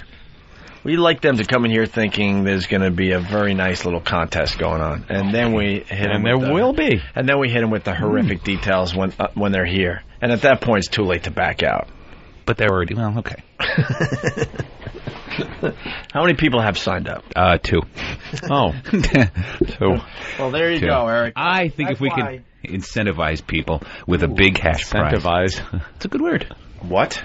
Incentivize. Incentivize. Give people incentive. Give people incentivication. That's not a word. But incentivize? It is. Incentive. Give people and motivate people with big money. Incentivize is a word? All right, listen. I tip my rim to you, Steve. Thank you. Jimmy, you thought I forgot. You thought I forgot. I suspected. What? You forgot. I did. Oh, Anthony didn't forget. I know what this is. I didn't forget. You forgot. No, I didn't. It was the game we talked about in email. Kissy time with Greg and Jim. Oh my God. Kissy time. What? It's just a game. Sure. Remember? No. It was not gay. It was 2 people close their eyes and you bump noses. See, it's not gay. Oh, you just bump noses? Yeah. It's not gay because it's called Kissy Time. It would be gay if it was named Deep Man Kissing. Yeah. or give us a French, you. Kissy Time. Kissy time. Ow, fuck. What'd you do? I bit his lip. You pinched yourself with the pen. I snapped my... whatever. Porn libs, Jimmy. You forgot. Porn libs. Remember, we were having so much fun with this game, and you had to leave. I had to fly. So rudely. I had 2 tickets to Pittsburgh. I see. It's like tickets. All right. I loved this game. We had a lot of fun playing it. Yeah. It involves porno. Mm-hmm. and a game. Mm-hmm. Two, like, great things. You want to? Let's do the first two just to get warmed up, even though we did them. We did them. For the people at home. You give me douche chills when you played that again. I can't wait for the new Opie and Anthony message board. It will pop up eventually. Yeah, someone. It's going to be very exciting to actually go back to the roots of what the Opie and Anthony message board should be What about full-blown AIDS? Huh? Is that bad? Full FBA? They do all right. Okay. I mean, both boards still do all right, but it's nothing like it used to be. I mean, they bitch about our show. Well, guess what? Your message board is nothing like it used to be. Who are you kidding? It really used to be fun. I remember I used to actually go there a lot more. I find myself not visiting the message board as much as I used to. See, we're constantly regrouping with our show. What happened to the Photoshop threads? I used to add like 20 pages every week, and now it's like 5 pages if you're lucky. See how it works, guys? What happened? See, you constantly got to regroup, and you guys haven't regrouped in a really long time. You're right. We take a look every once in a while and regroup. Another ridiculous go back to basics. Fucking poll thread. Oh, who's taller? That's a great poll. In pictures. Dan, Danny, Travis, Mark here. Oh, okay. Let me get involved in this poll. Who doesn't seem to be as tall in person as they do in photographs? Oh, that's a good poll. I took a picture with Opie once. I was surprised that he wasn't as tall as I thought he was. How much milk do you think Opie puts on his cereal? 3 ounces? 5 ounces? Enough with the stupid fucking polls, you idiots. View poll here. Yeah, view poll. You can vote. Can I? Who would win in a fight? Oh, how many times with that one?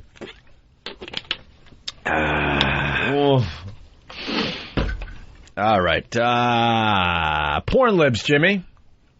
I'm looking forward to this. This is for the people that did not hear it the first time around, so they get to still play. I saw this clip, by the way. You Yeah? Yeah. Was it good? Well, it wasn't great, but the language is I like being a dominant pig, but this guy's too rough. It's like, dude, what's the matter with you? Oh. It goes beyond sexy. Like slap happy rough, kind of? No, slap happy rough is acceptable. Is it? And this guy's worse than that? Much worse. Some of the slap happy stuff. Slap happy is like pulling hair and smacking faces and driving cocks down girls' throats. Brandon just fucks you in the throat and they do puke. But that's all Brandon is doing is giving them a good throat fucking. It's like this guy is threatening to do things that have nothing to do with. I mean, Brandon's being an abusive, dominant pig, but this guy is talking about pouring. I mean, this guy's like a serial killer. Dude, this is barbarism. This is like I'm gonna pour Drano in your cunt. Hey, that was the answer. Oh, he did it. I'm gonna blank in your blank. Oh, I didn't realize. I'm sorry. Hey, I'm gonna bop you. I didn't mean to. I've been threatening all day. No bopping. No, don't bop me. It was an accident. What happened? I actually didn't know you were gonna play it. I thought you were gonna play it like just regular. Who will Opie bop first? A poll. That's why I don't like when Jim is in, because he always blows the bit and just says it. Funny name, funny name. Funny name, pick that ain't me. Funny name, fake persona. Guy I wish I was, instead of pussy whip jerk off with fat wife. That's what his name should be. Guy I wish I was. Spell was W-U-Z to be nutty. That is crazy. It's time to regroup, boys. Think about it. All right, my fault. All right, so, well. When I give you a command, you better move faster, you fucking slut. I'm gonna your if you don't listen to me. You need to be trained, you worthless. No. Well, you blew the first I part. didn't realize, dude. What was the you worthless? I forget now. You worthless piece of shit. Was it? I think so. No? No? Don't say it, because now we're going to play it. Oh, I wish Stan would have blurted it out. That would have been I can't believe I just did that. I really just misunderstood. Of course. I'm hurt. Your job at home, because you can play along. The home version of the Opie and Anthony show. Fill in the blanks. Well, did you say it, or did the pianist want to say it? The pianist. He does play the piano very well. I know he does. Yeah. Why is everyone shaving their head around here, man? Fan's a sociopath. You think? Yeah, he's a leering creep. Think he has issues? He's a fucking major time bomb. You don't understand what a kook you're sitting next to. He was laughing. I think neither does he. He was laughing in the office earlier, and then he just looked at the TV and goes, I auditioned for that, or I auditioned against that guy. I lost the part. What did you say? You lost the audition to that guy or something? Yeah. No, that was one. I went out with them, and we just went out for the same thing. Yeah. I didn't lose that particular commercial, too. That particular guy. Well, no, because obviously we saw him on the commercial, so he had gotten the part. Yeah, that happens every now and then. Yeah. People get cast and things. Yeah. I was commenting on how, fun and everything was until you kind of looked up and then you got a little her. Yes, every day someone's getting cast at something. You audition a lot? Not anymore, no. No? No. Yeah, this full-time job shit sucks. Sure is. I keep getting dog shit, unfunny things to audition for. I can't read from them. They're off. I'm like, this is not funny. I'm not saying you'd be like 99% of the people in Hollywood and take it. I'm not saying I would get it, but it's audition. I turned one down recently. It wasn't funny. My manager wanted me to do it. What was it, the Richard Jenny story? Oh no. Oh, why? Why did you, I watched a clip of him doing Too soon? What happened? Bit on the Tonight Show about Jaws 4. Yeah. And, a couple of the lines missed, but 90% of it was great. I'm like... He was funny. He was a funny motherfucker, man. No, I know. I was saying he was a funny guy, man. He knew what he was doing on that stage. Yeah. Absolutely. He was very nice to me early in my career, too. Tomorrow on the show, more Richard Jenny cringe audio. We found the 911. Oh, no. 911, the 911. Oh, oof. The 911 call. Different. Well, okay. Well, we played it at the end of the show. But no, the 911 cringe audios on tomorrow's show. E-Rock is still cutting it up. Oh, I won't be listening to that. No, it was too much. Brutal. All right, here's the answer to the first porn lib. When I give you a command, you better move faster, you fucking slut. I'm gonna shit in your mouth if you don't listen to me. You need to be trained, you worthless piece of dog doo-doo. Oh, yeah. Dog doo-doo. At least he cleaned it up. God. He cleaned it up. I know, after all that other shit he said. That was the free FM rape. Piece of what? Worthless dog. Piece of dog doo-doo. Yeah.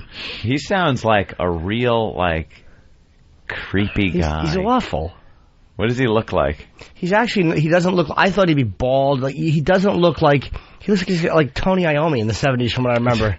And he talks real creepy. Yeah. Go ahead, make my day. Hey, I'm gonna shit down your mouth, you fucking slut. Pissing in a girl's mouth you can threaten to do. Because there's been a couple of girls I've had to discipline like that. Oh. Yeah.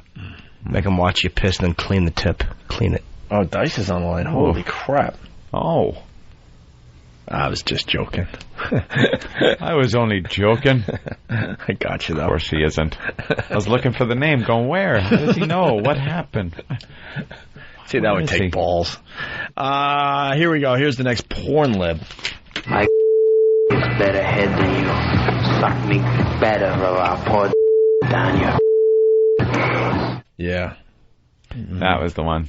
Okay. My blank gives better head than you. Suck me better or I'll pour blank down your blank. I actually got this first one, the first part of that. I was very proud of my guess. Mm-hmm. Grandmother? My grandma, yeah. It was grandma? Gives better head than you? Yeah. Or I'll pour turtle soup down your shoes. My grandma gives better head than you. Suck me better or I'll pour Drano down your cunt. Yeah. So, dude, where are you going with that? Yeah. How do you threaten someone? What comes after that? Like a minute later, how do you re-threaten them? I'll spank you after Drano in the cunt. I'll fucking give you a liquid hysterectomy. Now what will you do? I'll tug your ear. You think anyone took the dare? I don't think he's going to do this. I would think someone out there would take the dare. See, I don't think he's going to do the Drano. I don't think you're going to do that. Now what? Now what? Now what do you got for me? Would hurt. You start off with spanking or hair pulling, then you go into biting, then you can go into things like that, spitting. But you can't go in. If you start with Drano in the cunt, nowhere to go. You're really at an impasse. You've blown the wad. What's next? Lick my balls right, or I'll decapitate you like an Al Zarqawi video. It's pretty much all you can do. Fucking awful. I'll make you talk to E-Rock. I say. Oh, okay. Now, hey. I say throw him off and go with canoodling. Make you canoodle. Yeah, lick my balls or I'll tickle your fanny with a feather. Oh. Did we do this next one? I think we only got through 2. We got through 2, sweetie. Here we go. Time to play Porn Libs, the new ones. All right. You don't know it. So that's how the game is played for the new people. Fill in the blanks. Okay. All right, here's the next Porn Lib. This is Danny's game. Mm-hmm. Congratulations, by the way. Thank you. Okay. Now I'm gonna fuck you good. I'm gonna stick my in your. Come on. Get into it. Wow. No idea, because the bleeps are long. All right, I'm going to... You don't throw us off by the length of the bleeps. Don't do that. No, I'm not. All right. I'm going to stick my balls in your asshole, you fucking filthy cunt. Nope. Stick my blank in your blank. Come on. Blank. Because he's Get silly. into it. Because he's silly. I'm going to stick my sneakers in your shoe tree. Ooh. That's, you goose. Not harsh. I'm gonna stick my dick in your daughter, Mrs. Fanning. Oh. This one is impossible. Maybe you should have gave us if it was an adverb or not. I don't know. Adverb, adjective, noun. Are they all with this guy? Got it. Yeah. I'm looking for more of the same movie, hopefully with different people, but it's really Or just tough different. Yeah, just, all right. I think I got it. Yeah, what is it? Balls up the asshole. You're going with balls? Yeah, he's going to, shove his balls into her asshole. I'm going to stick my balls in your asshole. Yeah. Come on. You cocksucking whore, get into it. No, you fucking dirty cunt. That's what he's going to call her. I've seen the clip. It's actually, I'm going to stick my chocolate in your peanut butter. Come on, get into it, you diabetic. Let's give it a try here. Uh-oh. What happened? Oh, no. Alert. Button not working. Scotty. Someone's fired. Scotty. Come on. Can't fire Opie. Now I'm gonna fuck you good. I'm gonna stick my shiny pole in your flabby body. Come on, pig shit. Get into it. Oh, God, pig shit was my fucking second choice. Pig shit. His pole. My shiny pole into your flabby body. Flabby body. How do you not love this guy? He says everything wrong. Yeah, he's horrible. He's so bad at dirty talk. Really? Why is his pole shiny? That's actually Steve's subconscious. Yeah, why is his pole shiny, Jim? I don't know. Probably because it's been sucked, or maybe he had Drano spill on it by accident. Probably wet. And flabby body, that's... Flabby body, is it like... be like flabby ass. Flabby ass, I thought he was going to...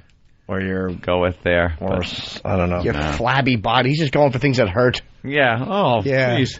I thought I was working out. I'm going to fuck you for your second daughter who died. Jesus. Way to go, stud. Food has arrived, Jimmy. Oh, it's okay. I'm in a rush. All right. Here we go. Thanks, sweetie. Here's the next porn lib. That would fit right up here. I could it inside and then make you eat your good like that. Yeah, we got some shit eating here. Okay, that... All right. That would fit right up here. That shovel would fit right up your asshole, right? That... Yeah, it's an object in the room, because some people are probably saying that cock, but he's talking about his own cock. He would never say that cock. Yeah. So it has to be something in the room. So that blank would fit right up here. I'd say that shovel. Shovel. A shovel. And then what's the rest? Shovel. Shovel. I'm going to go with dildo. Oh, no. Or banana. No. Or toothbrush. No, or he's sick. Plumber. Plunger. Plunger? Maybe. Would fit right up what? But what is the second part? That blank would fit right up here. So he's pointing and looking at her, and there's an object in the room. And then he says, I could blank it inside and then make you eat your blank. You'd like that. So I could shove it inside and make you eat your own shit. Yeah, I think the last bleep is shit. You'd like that. The first one is, first line, by the way, is doily. Oh, a doily. Yes. Yeah. I could put it right up here, and he's pointing to the top of the couch. Oh, he's just decorating the house a little before he rapes her. What else would be in the room? That blank would fit right up here. Ottoman. I could blank it inside and then make... I could blank it inside. You know, you might be right with plunger. Gun! That gun would fit right up here. I could shoot it inside and then make you eat your spleen. You'd like that. Jesus. That's disgusting. Oh, she the Shaw do you have a better idea? That blank would fit right up here. I'll say that. Weapon? There's a weapon involved. That knife, no. That sword, that Lucky Louie DVD. Well, you ready for the answer? Yeah. Here's the answer. Let's hear it. Something in the room. And definitely eat your shit. Eat your own shit, yeah. That bottle would fit right up here. I could smash it inside and then make you eat your bloody shit. You'd like that. Bloody shit! Bloody shit. Oh. And it's a bar? A bottle. A bottle? That bottle would fit right up here. I knew there was something in the room. I could smash it inside and then make you eat your bloody shit. All right. You'd like that. No, I think he goes, would you like that? Like, is she supposed to answer that? Yes. No, he isn't asking the question. You'd like telling her. Oh, did he say that? Oh, yeah. He's telling her she'd like it. She should object. I'm thinking she might not like that. That seems like it would hurt. Just a little bit. Bloody shit, better too. options. All right, here we go. The next porn lib. But this guy's hard to guess. He is really out there. He's tough. A nut.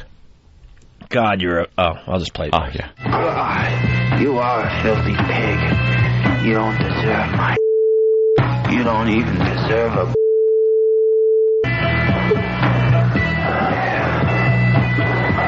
All you deserve is your own... So get down and... See, the long... Wow, that's hard. The long bleeps fuck it all up, because he's not... That's covering up everything he's saying. God, you're a filthy pig. You don't even deserve my meat pole. Meat pole? Nope. You already used the pole. Yeah, but a shiny pole. My fucking... My flesh wand.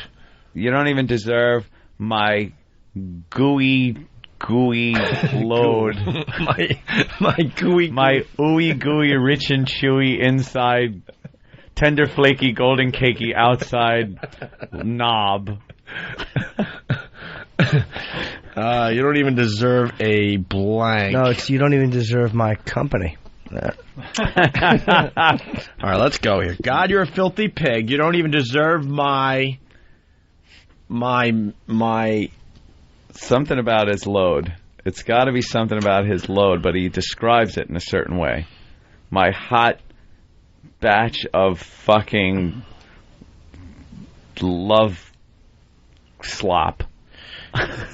Deserve my hot batch of love slop. That's what I'm going. He's talking about his cock, and it's large, and he's in love with his own cock.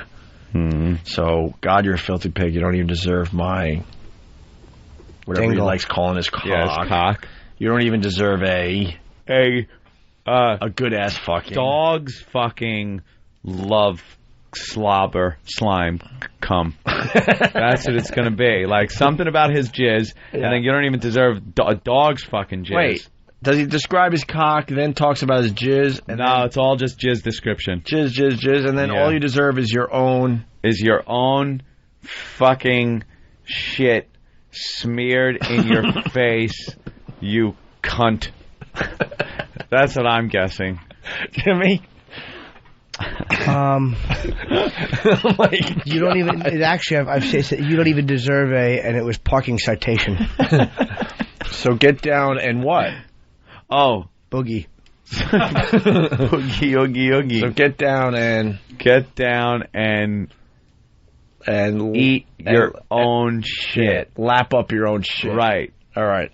Yeah. That's shit has fallen out of her asshole. Yeah. That's what's happening. And she doesn't deserve his cum or God, dog's you're a filthy cum. pig. All right, so she shit on the floor, so that's God, you're a filthy pig. Like, who would do that except for a filthy pig? Right. You don't even deserve some type of cum description. My flesh rocket. So you don't even deserve a dog's cum description. All right. All you deserve is your own fucking bloody shit in your mouth. In your mouth. Now so get down and lap up that shit. And lap up that shit. There you go. All right. I think we got a winner. All right, we worked it out. Here's the answer. God, you are a filthy pig. You don't deserve my cock. You don't even deserve a bulldog's cock. All you deserve is your own stinking shit. So get down and suck it off my prick. All right. Now we didn't do bad. We didn't do bad. Opie was saying dick. I was saying cum. Wait a minute. And then the dog. The only one we didn't really get. You don't deserve my cock. He's a hack. Yeah, I really thought it was going to be meat rocket or flesh something. Yeah. And then you don't even deserve a dog's cock, basically. Yeah. All you deserve is your own shit. That's what we said. So get down and what did he say? We said lap up that shit. And suck it off my prick, I believe. Off my prick. Oh, all right. So, all right. Well, you know something? For not knowing anything and big bleeps, I think we did very well there. Very, very well. We get partial credit. All right. We got the final porn lib. I'm pretty proud of that. Wow, we're getting good. We just got to work it out. All right. Let's work this next one out. We're like lab partners. Who wants to light the Bunsen burner? All right. Here we go. Tired of your so now I'm gonna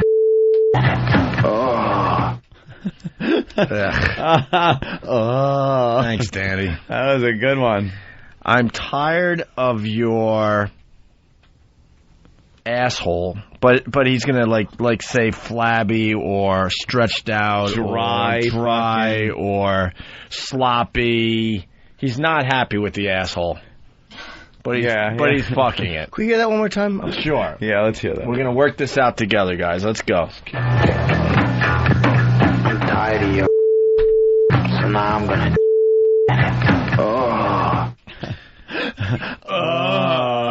Too bad there's music behind that. That would be a great clip for the show. I'm tired of your blank, so now I'm going to blanket it? Yeah, I'm tired of your... He's not happy with her asshole. Yeah, it's her asshole. It's sloppy or... I'm tired of your... I'm tired of your stinking asshole, your shitty asshole. Your smelly asshole. Smelly, stinking fucking asshole. Your smelly starfish. Your smelly... I don't think he's going to get creative here. I think he's just going to say asshole. Your smelly balloon knob. Bunghole. Old school. Bunghole. Is it smelly? Stink ditch. Is it smelly? Yeah, something with stink. Or is it like stretched out and sloppy? Tired of you. Hold on a minute. All right. We're trying to work this out. Josh in Montana. Josh? Hey, guys, why does this guy sound like Columbo? I'm tired of your stinking asshole. Now I'm going to fuck you, and then I want you to strap one on and fuck me in the eye socket. I don't do impressions, but I'm sorry to bother you. How did you finally get the Drano in a cunt? Could you tell me how you... I just can't figure out how the Drano got in a cunt. I can't believe she has Drano in her cunt. Hey, Fox News. You know, these were the only two guys that weren't invited to the Van Halen thing at the Rock and Roll induction ceremony, and they're the ones accepting the award. Yeah, they're the ones accepting. Michael Anthony and Sammy Hagar were the two that were not invited. The rest of the band did not want them there. No. That's fucked up. All right. I'm tired of your... So we're going with some kind of smelly asshole? Now, Martin Landau had a smelly asshole in episode 36, Murder by Asshole. Yeah, I'm tired of your smelly or stinking, something about the odor of her asshole. He might have played his card by calling her a flabby body, or what did he say? Flabby body. I'm sorry, can we get that one more time? It's so many... The beeps are too long on this. It's only just the problem I have. Well, Danny's covering them up very well. I'm tired of you. So now I'm gonna... Okay. Someone who bailed already because they're pussies. This is fucking boring. I'm going. There's a million fucking channels. Go somewhere else. Yeah, it's called. This is what we're doing right now. Here's what it is. I've seen the clip. I'm tired of your environment, so now I'm going to cause a to-do in it. To do. To do. That's brutal. Well, we have to decide if the asshole is smelly or stretched out or sloppy dry or something. Or dry might be it. And that's why he's coming in it. He's bored. Because that's the next one. Ooh. I say... stinking. Yeah, we'll go with some kind of smelly asshole. Yeah, some smell. And then, now I'm going to... Holy shit. Alan from Florida. Alan. Hey, man, you guys are, like, acting like you're all coming up with all this stuff, like, on the fly and everything, but freaking Opie just got pissed at Jimmy for knowing the spot and blew it up. You already knew it was coming. Dude, can I correct you on one? All right. You're not this stupid, are you? I got to give you the dumbest listener of the day. Yeah, award, you win the dumbest listener of the day, sir. Congratulations. Did you hear us preface and that? Now he has to listen to himself being called the dumbest listener of the day. Alan, we prefaced this by saying we did the first two. We did the first two the other day, and we were just recapping them to let people know what the game is all about. And then we said this is a new one, and that's where the game picks up. Oh, my God. Dumbest ass of the day. And that's why we shouldn't try as hard. I'd like to drive your truck right up your fucking stinking cockhole.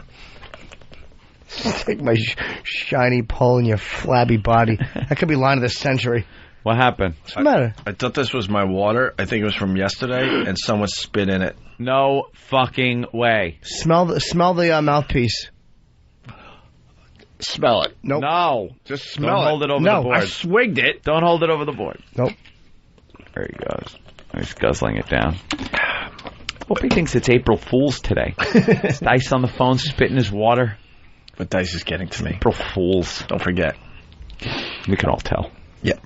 I'm tired of your... all right, so the asshole's Some smelly. kind of smelly thing. So now I'm going to blank in it. So obviously he's going to come in it, but it was a longer beep, so right? I'm going to throw my love chowder. I'm going to spit my love chowder. Yeah, I'm going to shoot my hot jizzwad. Jizzwad? Yeah, Jizz I like batter. this guy. All right, so now I'm going to shoot my jizz batter in it. Yeah, hot, though. It's got to be hot. He's not going to be a hack and say baby batter, is he? I hope not. All right, so now I'm going to get rid of spit. Yeah. Shoot. I think he's going to say shoot. Shoot my hot. He's got to describe it a little. Hot. Load. Hot, chunky cum. Well, hot fucking cum. He may just put a curse before. Hot fucking cum. Fucking cum. Right. Someone has a guess for the final clip. Alrighty. I smell bit. Josh in South Dakota. Josh. Yeah, I'm tired of your stinking face. I'm gonna shit in it. Oh. Ooh, maybe. Oh, wait a minute. This is a bit unorthodox. Yeah, but where do you go? There's a lot of shit going on, so wait a minute. Maybe he's just talking to her, and that's turning him on, so he makes cumsy. But wait, that's a little Jimmyism. All right, hold on. I want to hear the again, because is it a of coming or shitting? Yeah, I'm tired of you. So now I'm gonna. Oh. Something about her fucking face. Yep. Why? You can hear that? I don't know. I'm just thinking now. I'm tired of your tired of your ugly fucking face. Tired of your ugly fucking face. All right, Josh, thanks for the help, but we got to get back into the lab. All right. I'm tired of your fucking face. Ugly fucking face. He's got to have an adjective there. Yeah. You're saggy. All right. Yeah, I'm tired of your ugly fucking face. But now I'm going to shoot my load in it. No. He's going in. So, I'm tired of your fucking mouth. It sounded like he said face, though, didn't it? It sounded like he said face. I don't know. It did sound a little. It's not allowed to say face. It sounded like he said face at the end. Yeah. I'm tired of your Mr. Potato Head face. Are we in agreement that he's now shitting instead of coming? No, I think he's still coming. That, I think that is the release of some very, very liquidy shit. Yeah, but you'd have heard it. You'd have heard, like... That's like, Yeah. You'd have heard the ruffle of the newspaper. Russell. Ruffle. Like it's a fucking dress. All right, I'm tired of your... ugly fucking face. That's what I'm going with. It's not a face. But, I mean, that, you know, we all have these opinions. Face. I'm going to go with I'm going to shoot my hot load of cum in it. Maybe he's fucking Hillary Clinton. He's gonna go, I'm tired of your disingenuous politicking. See? See? I'm going with shit in the mouth. Shit in the mouth. Shit in the mouth. All right. Okay. I'm going with face and I've done that so many times. I'm switching up. Ugly fucking face. Hot load of jizz. Cum. No, but he's better than that. So hot. No, he's not. Hot. Oh, I know it. New England chowder. I'm gonna shoot. Chunky. You guys just laughing that you're collecting all these clips. No, he says it. I'm tired of your fucking face. Now, Dan's crying over there. He's laughing so hard. Jim. What did he say? We don't listen to the show. Grab your mic. What did he say? What did I miss? That was really good. Oh. And then I've been trying to listen better. What happened? Is this... All right. You said something about... I can't get it out. Oh my God! You wrecked him, Jimmy. He's laughing too hard. That's hysterical. You wrecked him. We can't say it. What is it? Give him a pen and a piece of paper. What is it? I can't even say it. All right, He can't hear. Here, write it down. Maybe he doesn't want to say it because he doesn't want it used against him. I've never seen Dan laugh till he's crying. He's got tears from his eyes, I guess. He tries to write this down. He goes, and the other guys are saying they can't. All right, he's stop. going to try. He can say it now. Right. Something about when the guy was shitting on her face. He can't do it. He can't say it. Oh, come on, you can do it. Come on. Make like it's an audition. There's tears in his eyes. All right, we want this straight, not laughing. All right. Go ahead. His eyes are all red and teary. When he was shitting on her face and he would make cumsies.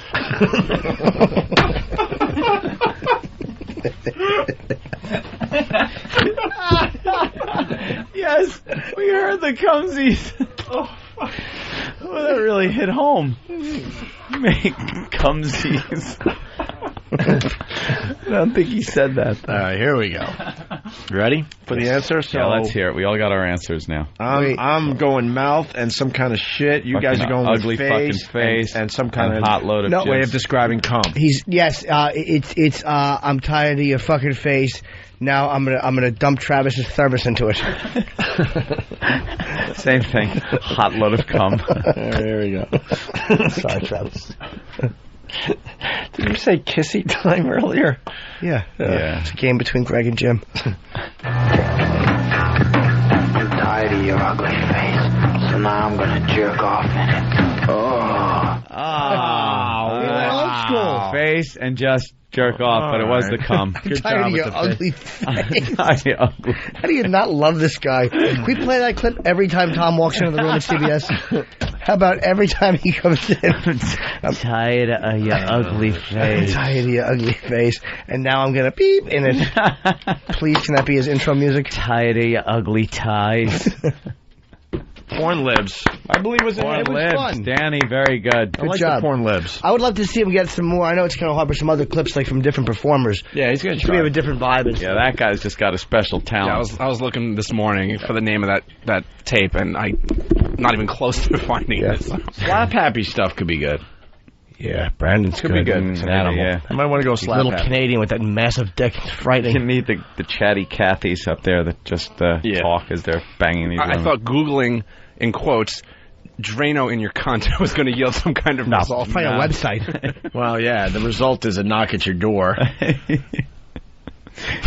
From the feds. Yeah. What do you want? Oh, thought there was something interesting up there. Where? On the television. Why was that? Because you were staring at it. It's like some kind of commercial. No, I wasn't staring at anything. Right? Do you know what I was looking at before? I was just getting a message from beyond. Oh, the TV's talking to you now. No, I wasn't even looking at the TV. I was looking way past that. Oh, I just got that message. Wait, it went. Yeah. Hear it in the background? Yeah. Yeah, it's a cell phone. I'm connecting right now. What, Jimmy? Oh, I don't know. You're a weirdo. We're going to go into game mode today. Don't worry, we're going to have a fine show. All right, let me unzip. That's hot. I got blood rushing to my mule right now. That is so hot. Hey, look at my cock. Waka waka penis. Boing, boing, boing. Insta-boner. Something touched my ball. Jim Norton. Well, just go ahead. Give me your cock. Can I fuck you? Why not? It's the Opie and Anthony Show. Where everybody goes to get young boys. I'm a young boy. Pick me. Good God, you're believable. What do you mean?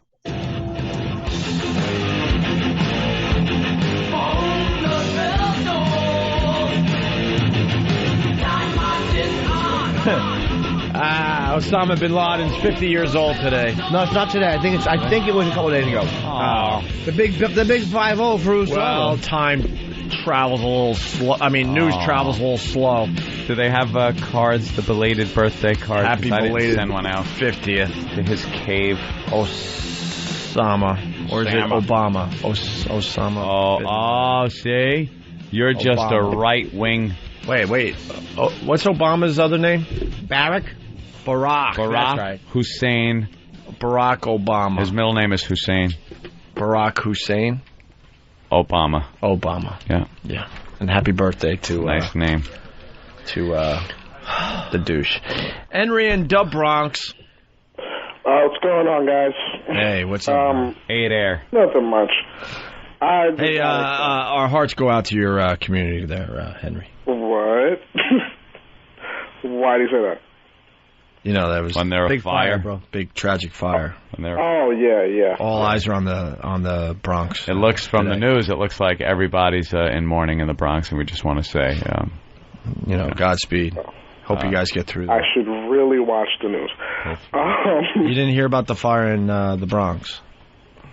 Bunch of children. No, I'm sounding ignorant. So right glad now, the entire area had nothing better to do than go to the funeral. You think maybe people were taking days. Oh, you think a lot of people of course, took a personal day from work? Yeah. Exactly. Yeah. Well, what's your thoughts on the that big house fire? We lost a lot of human beings in the Bronx last week. Well, I guess I could say it's horrible. Yeah. And George Steinbrenner offered to pay for the funeral. Yeah, what do you think of that gesture from a nice guy? George Steinbrenner? Was a nice guy. He is a nice guy. Yeah. Are you feeling the sadness around you in the Bronx? No. Why not? I mean, the whole city's talking about this. This is a big story. Yeah. See, the news crews are all over the place. Anybody within this city. It's on the front page of every paper here in New York. Really?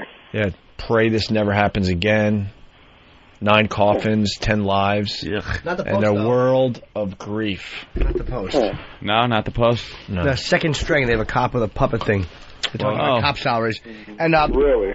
The New York Post also has let's see, besides that, they have a basketball picture and the scratch and win little Monopoly guy, because a bunch of dead children don't merit the news as much as these Australian scumbags fucking run that shit rag.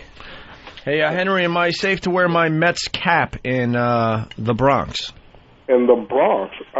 It's Yankee territory up Mets. there. Yeah. Yes.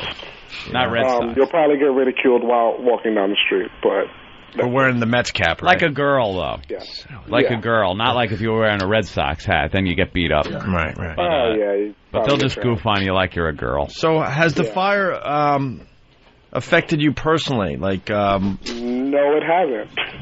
Why not, sir? This is My house is it doesn't still get much intact. more tragic than this. It's just awful. Yeah. My house is very much still intact. See, because he didn't know them. Well, Steve was even on the news. Well- I think Steve even commented on it. It was really sad, sir. Yeah, I hear about that. It's horrible. So why'd you call then? I thought we were going to talk about the fire. Well... That's terrible. I'm sorry. Oh, yeah. Yeah. How'd your parents die? No, it was the kids. So Henry, go ahead. Yes. You're on the Opie and Anthony show. Well, I was just going to say I finally got XM. And, is that that's what you want to talk about? Yeah, it probably doesn't matter at this point. All right, hold on a minute. We'll do this live on the air. Okay. We wanted to screen you because we thought you wanted to talk about the fire because you're from the Bronx, but I guess not, huh? Guess not. All right, hold on. Hold on one sec. And we're back with the Opie and Anthony Show. The ONA virus spreading across America on XM satellite radio. On the line, we got Henry from the Bronx. Henry, what's going on today?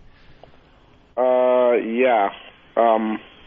I just got XM satellite radio, and oh, that's terrific. You like the show? Yeah. Yeah, I'm pretty glad to see that it hasn't changed much since like 3 years ago. And how long have you been with the program? New listener? Listening to you guys since I was like 14. And you just got XM? Yeah, finally. What did you hear us on Free FM and decided to make the purchase to get the whole show? I didn't even hear you guys on Free FM because I don't have a radio, so I didn't listen to you guys on Free FM. Jesus. I decided to get XM online, and that's what I'm listening to you guys on. Okay. Finally, yeah.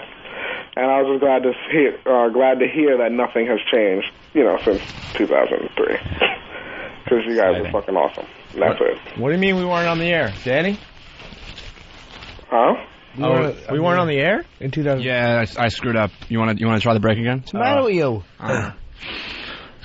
Dude, they gave us a miscue there. I'm sorry. I was wondering why we didn't hear any music. Henry, we want to get you on the air though. Could you sound more excited, or is there anything else you could talk about? Maybe. No. I guess if I can't really talk about anything else, then I suck. No.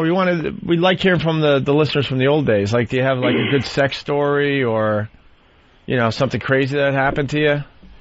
To me, no. Well, no. Like, what's the craziest thing that ever happened to you? Maybe we go with that, and then it'll get the phones ringing. Craziest thing that's ever happened to me. Yeah. I got a lot of weed stories. That's pretty much it.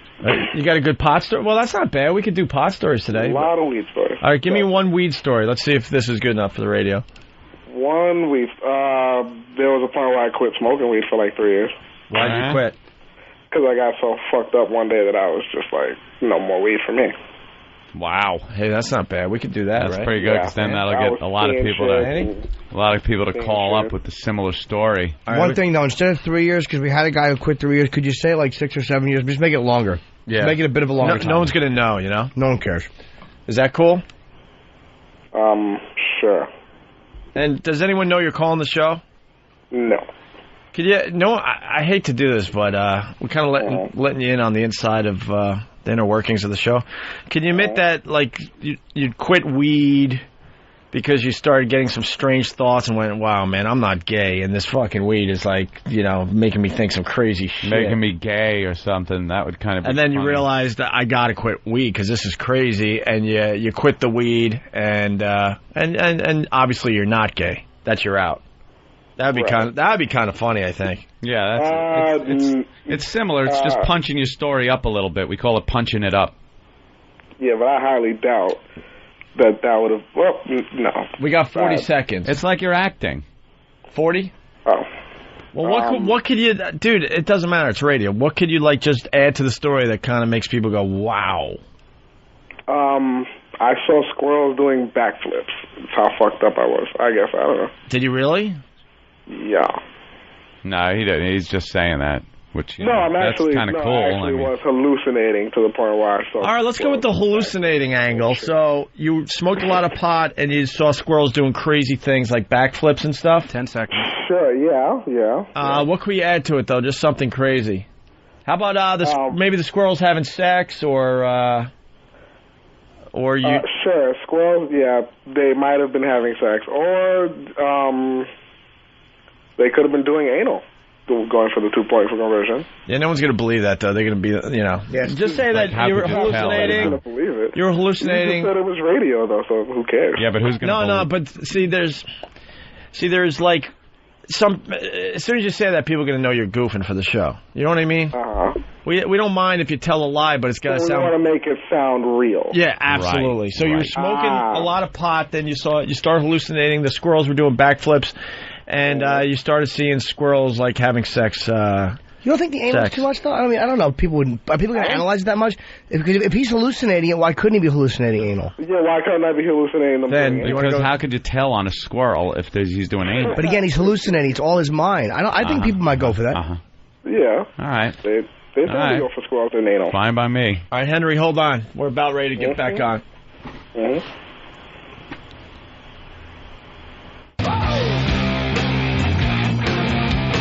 Welcome back to the Opie and Anthony Show, the only traveling virus. We announced the first date today. We're going to be playing Vegas April 14th. April 14th. Tickets on sale Friday.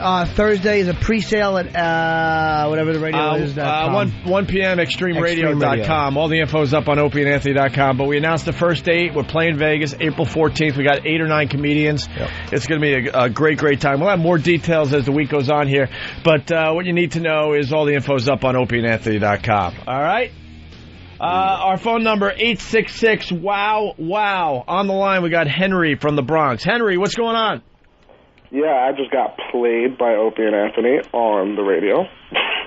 What are you talking about? Yeah, I just put up my radio in the background a little bit, and I heard you guys. Yeah, so I just got played. That's okay, though. Was that was on the air? Yeah, I just got played. That's all right, though. Well, what did you want to talk about? The fact that I haven't heard you guys for 3 years. 3 or 4. It's boring. And how I'm happy to hear you guys again. You ever smoke weed? Sure, We're telling weed stories today. We're telling weed stories today. Yeah, okay. What happened when you smoked weed? I quit for about 3 years. I thought... Why'd you quit? I got so fucked up, and I started hallucinating. And I saw squirrels doing anal, apparently. And were they just standing there? They were doing backflips. They were backflipping and shit, and, you know. Boy, this isn't too awkward. Wacky crazy. Stupid radios. We should be able to control them from here. Not too awkward. Set up a bit for 20 minutes, and then... Then it just fails miserably because Henry can't play along at this point. He can't turn his radio down and leave it down. Well, you know, sorry I'm not stupid. Well, no, you are. It actually, you're very stupid.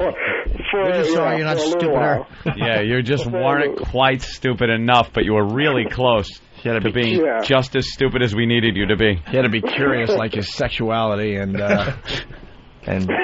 now we don't get good radio out of this. We get the big setup with no payoff. Well, I could call again under a different name. Oh, please do. Right. We can't wait. Thanks, Henry. We'll see you later. All right, Henry. Oh, God. That was annoying. Here, listen to this now. Turn your radio up. That fucking Henry was so annoying. Just boring. Holy shit. Does anybody know what that stupid Don Cheadle, Adam Sandler movie's about? Because I think Sandler's trying to win an Oscar. 9/11. See, now right when he thinks we moved on, I'm just going to again talk about how fucking bad Henry was on the phone. Because he'll be like, oh, okay, they're done. They're done about me. But no, you were awful. It's a 9/11 movie. Adam Sandler's going into his serious acting stage. Oh, is he? What about 9/11? What's he doing? The commercial's like it's the first movie to take on 9/11. Oh, it's 9/11. No. And what it did to people. Right? No, Jim Gaffigan did a movie like that, which did the same thing. What was it? I don't remember. Some kind of wonderful, I think. 9/11 was bad.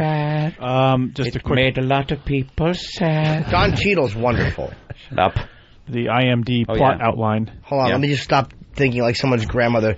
Did I just say Don Cheadle is wonderful? He's wonderful. He's a performer. He's the most. A man, Sandler, who lost his family in the September 11th attack on New York City, runs into his old college roommate, Cheadle. Rekindling the friendship is the one thing that appears able to help the man recover from his grief. Oh, God. Ew. I don't like the fact that he's unshaven in this. Like, he's just this mess who hasn't been able to shave. It's very cliche. Yeah. You know. Yeah. Very cliche. He's trying to go the dramatic route. Well, he did in that Click movie. What the fuck was that about? I thought I was going to see a fun-loving comedy. Yeah, and at the end it just kind of turns into Remind you that time sucks and eventually no one will ever remember you're on this planet. Goddamn death dedication. Jesus. I just want to laugh on a Friday night. How about what the fuck is wrong with you? How about Spanglish? Ugh. You saw Spanglish? Why would Wouldn't even see it. Not even my girlfriend promised to piss in my face while they played it. When I watched Spanglish. I saw 23 with the other comedian turned actor, Jim Carrey. Was it good? Yeah, it was pretty good. Bootleg copy? Well, let's just say I was watching it, and I heard popcorn chomping, and I heard Twizzlers bags opening and coughing, so I must have been at the theater. Oh, it wasn't in your bedroom that you had popcorn and Twizzlers? No. It was coming out of my speakers, though. Jeez, what an awful copy. It actually wasn't too bad. Look, if you're going to bootleg a movie and do it with a camcorder, get a high-def camcorder. That way, the widescreen, you could fit the whole screen in. And turn the goddamn autofocus off and focus it to the screen. The screen's not going to move. It's going to stay there. Because then when the picture goes dark, the autofocus screws up, and then it comes back a little more, and it's got to take time to refocus. Okay, these people don't know how to bootleg. And you can hear the candy wrappers and popcorn. I heard. Oh, that would drive me nuts. And it's bad enough when I hear popcorn crunching, and then you hear people coughing. And I thought it was part of the movie, and it was just people in the theater coughing. Oh, really? Was it good though? Yeah. Usually when you bootleg, it was pretty good. Usually when you bootleg a movie, you get like a friend who works there and lets you in. Afterwards, you set up the camera and run the movie, and there's no one in the theater, so you could really hash it out. What are you talking about? That's how they really do them? Yeah, that's how you get the good copies. Who's bringing a camcorder in? How do you set up? Because obviously he wasn't holding it. It was on some kind of a tripod because it was a still picture. So how the fuck do you do that when there's people in the theater? You're a rookie. Why? I was part of that scam for a while. The wheelchair? Bootlegging concerts. You set up fake person. Wait a minute. How do you set up fake person? Tripod, camera, big coat, and a hat. How do you get it in? And whatever. Up your leg. Whatever. What? You could go to a movie theater with a suitcase if you want. They're not going to question anything. Just sit there with a tripod with a hat on and talk to it? Most tripods you can sneak in a big puffy coat. There's no fucking way you could have a tripod in a movie theater with a camcorder on it and people aren't going to say something. Absolutely. You got to set up right, and you got to get a baseball cap or maybe a hoodie. You dress your camera up as a person with AIDS. People will be God damn it. And you got to go and you just got to sorry about your friend. See, back in the day when we were bootlegging rock concerts, good old Buzzy, man, he did so much pre-planning, it wasn't even funny. He would get a ticket to a rock show that was in the middle of a section in the middle of a row. Yeah. Because if you're on the ends, then the people could catch it easier. Yeah. And then we'd sneak in the equipment, the famous wheelchair that was hollowed out. One of us would have to go in as the gimp. Really? And then, we had a whole thing going on, man. We would, my job, because I was new to the syndicate? To the syndicate. My job was to just walk in the tripod and binoculars. Because they would see the tripod and go, what the hell is that for? I'm like, my seats suck, binoculars, I'm just going to... Oh, God, using a tripod for binoculars and they bought it? Why not? They don't see any cameras nearby. They didn't think anyone was thinking this much ahead. So then we would meet in the bathroom that we chose ahead of time. Got sexy. And the other, my friend Buzzy would be brave enough to be the gimp in the wheelchair. Someone would be pushing him, and the seat would be hollowed out, and that's where all the camera equipment was. And this is back in the day when the stuff was a lot bigger than it is now. And then we'd meet in the bathroom. Someone else, a third person, would have a gym bag. I don't know how they got that in. I don't remember, because that wasn't part of my deal. So then we all would meet in the bathroom. And everything would go into the gym bag, tripod, cameras, everything. And then we'd walk to our seats, and then you set up the fake person. Tripod, hat, coat. And you're ridiculous. We never fake person. We never got caught. And then the people around you, they got so excited that it was going down that they would help you out, actually. Because the people right around you would be like, what the fuck are you doing? And then you would tell them, and they would get. What really happened when excited. they went into like that stupid ballad song when everyone sat down? Tripod guy is the only guy in the arena just standing. No, I think he would. I don't remember. I think he would just keep adjusting the tripod. Crank tripod guy down. Well, you got to stand up your fake person and sit him back down. Did you hand tripod guy a joint and make it like he's taking it and smoking it? You turn around, tripod's fucking your girl. Dude, this was well thought out. He is tripod guy. This was well thought out. When I met Buzzy for the first time, the reason I met him was because he was the guy on campus that had all these bootleg shows. And he would give you a list. You're like, oh, fuck, I like whatever, Ozzy, Black Sabbath. All right, well, we'd have to get new ones. I got 1972, it'll cost you this much. Oh, yeah. And then somehow I got involved with it. And then he was so smart that he knew if he got caught, he would just kind of throw you out, no big deal, no real punishment. So we had a runner, another guy that was sitting somewhere else that you hand the tapes off to. So if they did catch you, at least got a set or two of the concert. Pretty organized. It was really organized. Where's Buzzy now? He's like running a TV station somewhere. I don't want to say where. Just look at that. Stayed in the video business. Just in case they're on to him. They're still trying to hunt him down. Yeah. Oh, I don't know. That Buzzy sounds like trouble. Oh yeah, Ruth's husband. Let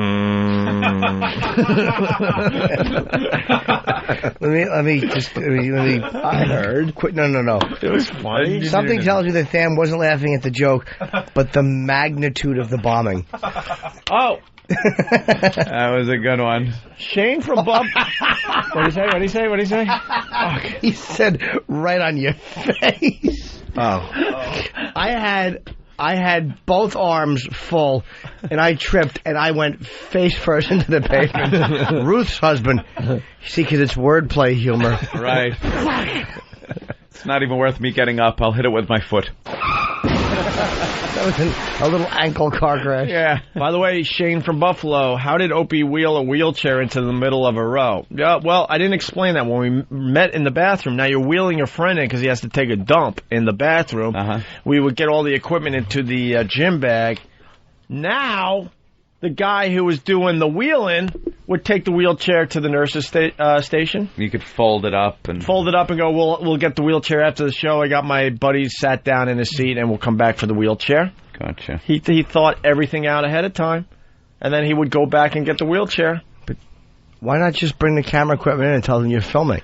Yeah, just say, look, we're bootlegging this. No, don't say bootleg. That's illegal. Just say, no, the band asked us to do it. We're selling some on campus for the band. For charity. That would work. Yeah. Oh, it was very exciting to get away with that crap. Back in the Dude, day. I tried that one time. I got caught. It was so annoying. Did you really? Yeah, I had a tape recorder. I was at a Doobie Brothers concert. I was jumping up and down. Were you dancing? Yeah, and it fell out. And I was in the front row, and the whole audience, the whole arena, saw my tape recorder. And just hushed. And they hushed and looked at me. And the Doobies stopped playing. I was at that show, and I just saw them kind of walk up to you, but I couldn't really hear what they were saying. What did the Doobies tell you? What the hell? Wow, that isn't appropriate. They said, we thought you were our friend, Jim. And I said, you don't understand. My friend Raj, his mother's losing her legs due to diabetes, and I'm trying to save up enough money to buy a bag to take all her shoes to the garbage in, because they're fat lady shoes. And I'm trying to get Dee a mortgage, because she'll never work again after this show. Way to commit to the bit, by the way. Yeah. Like they would go to a Doobie Brothers show. I know. Yeah. I mean, stop already. The little black kids. Oh, my God. Going to the Doobies. Dave in Kansas City. Go ahead, Dave.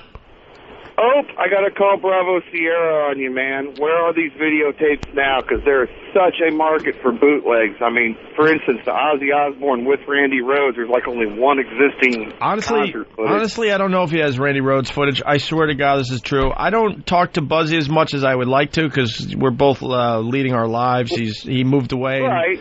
and he's married with kids. Right. He definitely hold on. He definitely still has these tapes. I don't know what he's doing. I don't know if he's aggressively still trading them or selling them or whatever the hell he's doing. But I swear to you, it's true. And there was Ozzy footage with Randy. He was a big Bruce Springsteen fan, so it started by bootlegging Bruce Springsteen. Then it moved on to other shows. I was just using Ozzy as an example, but I mean, I helped bootleg Rush, Peter Gabriel, Bruce Springsteen, Neil Young, maybe I think some Stevie Ray Vaughan too. That's about it. But he was doing it all the time. This guy Buzzy would travel to Syracuse. He would travel wherever to do this. Oh yeah. Okay, cool, man. I actually maybe we'll get Buzzy on the show if it's not going to hurt his career, and he'll talk about it. I bootlegged the Drifters. No, I did. You're acting. I did the Drifters, and I did Sha-Na-Na when they did their Harlem tour, and they did the Apollo. You're right. And then 3 minutes before rocks were thrown at them that they performed, I got Bowser going, remember his arm and the biggest muscle? Of course. And then he'd make the big mouth. He'd open his mouth real wide. And I forgot about that. Cock in there. Oh, Bowser's a fucking fruit. Do you like pussy? Sha-Na-Na. Anyone else notice how one lousy phone call or one lousy try to bit could destroy the whole fucking radio show? Derail. Oh, my God. How disappointing was that? We had high hopes for that one. Yeah. Which one? Henry in the Bronx. Fucking stupid Henry. Throw your XM out the window. Yeah. A lot of kids hear it from their parents. Stop playing those video games and start exercising. But now, believe it or not, one guy says he actually got in shape because of playing video games. I want you to meet Mickey DiLorenzo. Now, he owns the Nintendo Wii system, and he says he lost 9 pounds playing his interactive boxing game. Mickey bobbed and weaved for 30 minutes a day for 6 weeks. He says he whittled his waistline from a beefy 34 inches to a slim 31. I was extremely surprised. Like I said, I thought maybe 4 pounds max. When I saw the 9, I was like, I'm definitely on to something now. Now, it doesn't stop there. Mickey says he's working on an exercise book modeled after his own Wii waistline experiment. Oh, boy.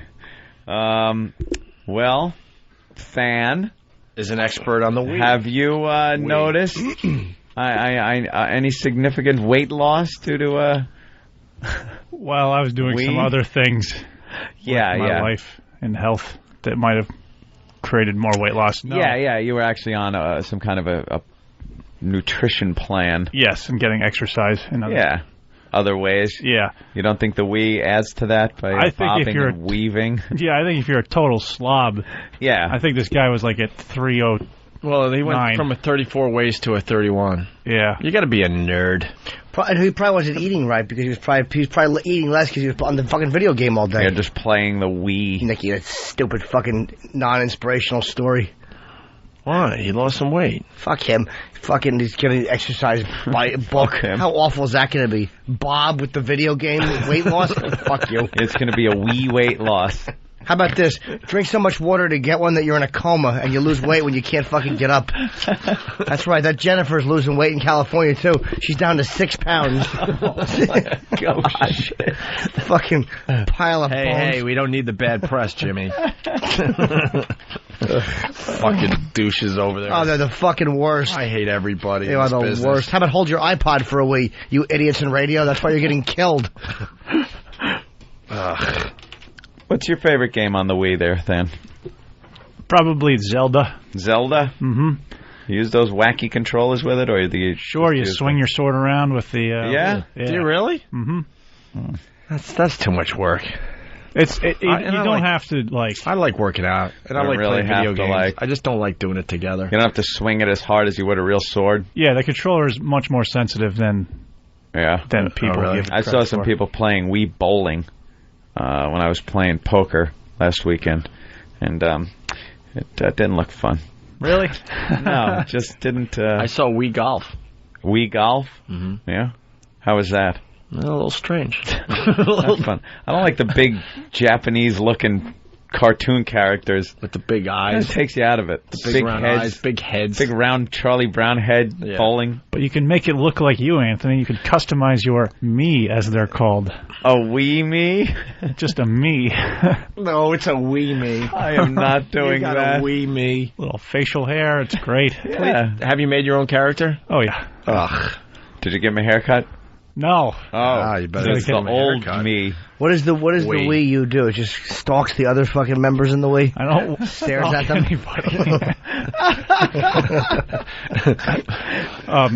Danny's also telling me that we have a story on Wii Elbow. Oh, of course. Anytime Where you is move, people are getting something. Oh, you got Wii elbow? Let's hear about Wii elbow. Jack off elbow.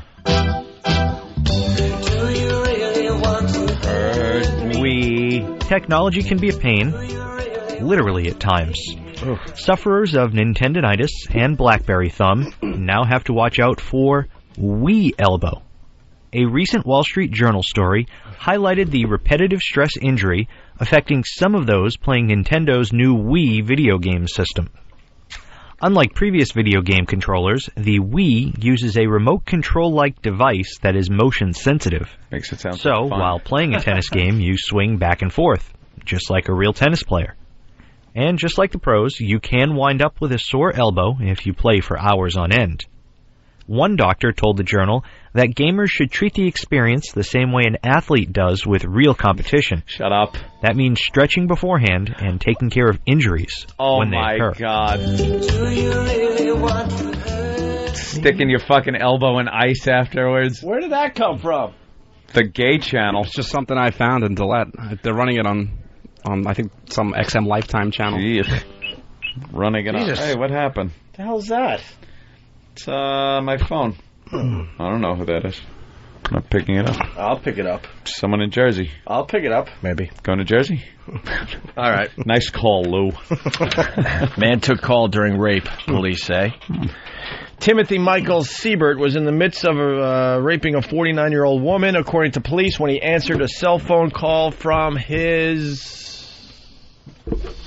victim. Rapist helper. From his... victim. Sponsor. From his... lubricant provider. In the middle of a rape, he answered a cell phone call from his wife. Oh. Was he raping her? Doesn't the number come up?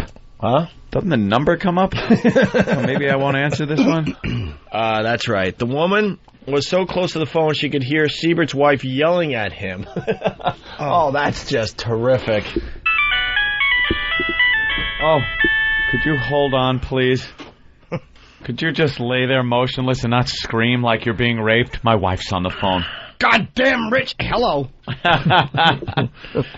The woman was so close to the phone she could hear Siebert's wife yelling at him, asking him where he was and what he was doing.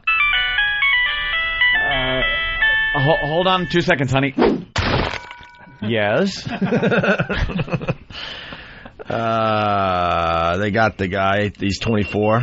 He was arraigned on charges of rape, sexual assault, and indecent assault. Oh, indecent assault? The woman who knew Siebert also told police that Siebert had raped her once before on May 5th, according to arrest documents. In the latest incident, according to arrest documents, the woman was folding laundry when Siebert of the blank showed up around 2 p.m. Siebert said he wanted to talk at first.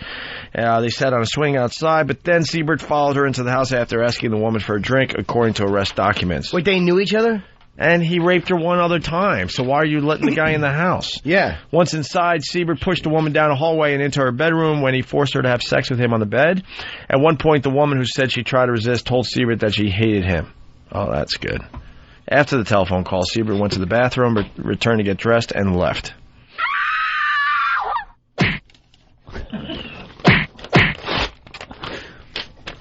He raped her once before. Yeah. And but in the middle of this one, he takes a phone call from the wife. Sitting on a swing with her. What? The wife had no idea what she was doing to this poor woman. Not. Yeah, but why is he fucking sitting on the swing like they're a Mutual of Omaha commercial? Yeah. What the fuck is that? Rapist and victim? Some weird little story. When we get back, we're going to do Line of the Day. I quit. You quitting? Yeah. Not now, I mean a few years. Oh. Give my 4-year notice. Got got our hopes up. Damn. No.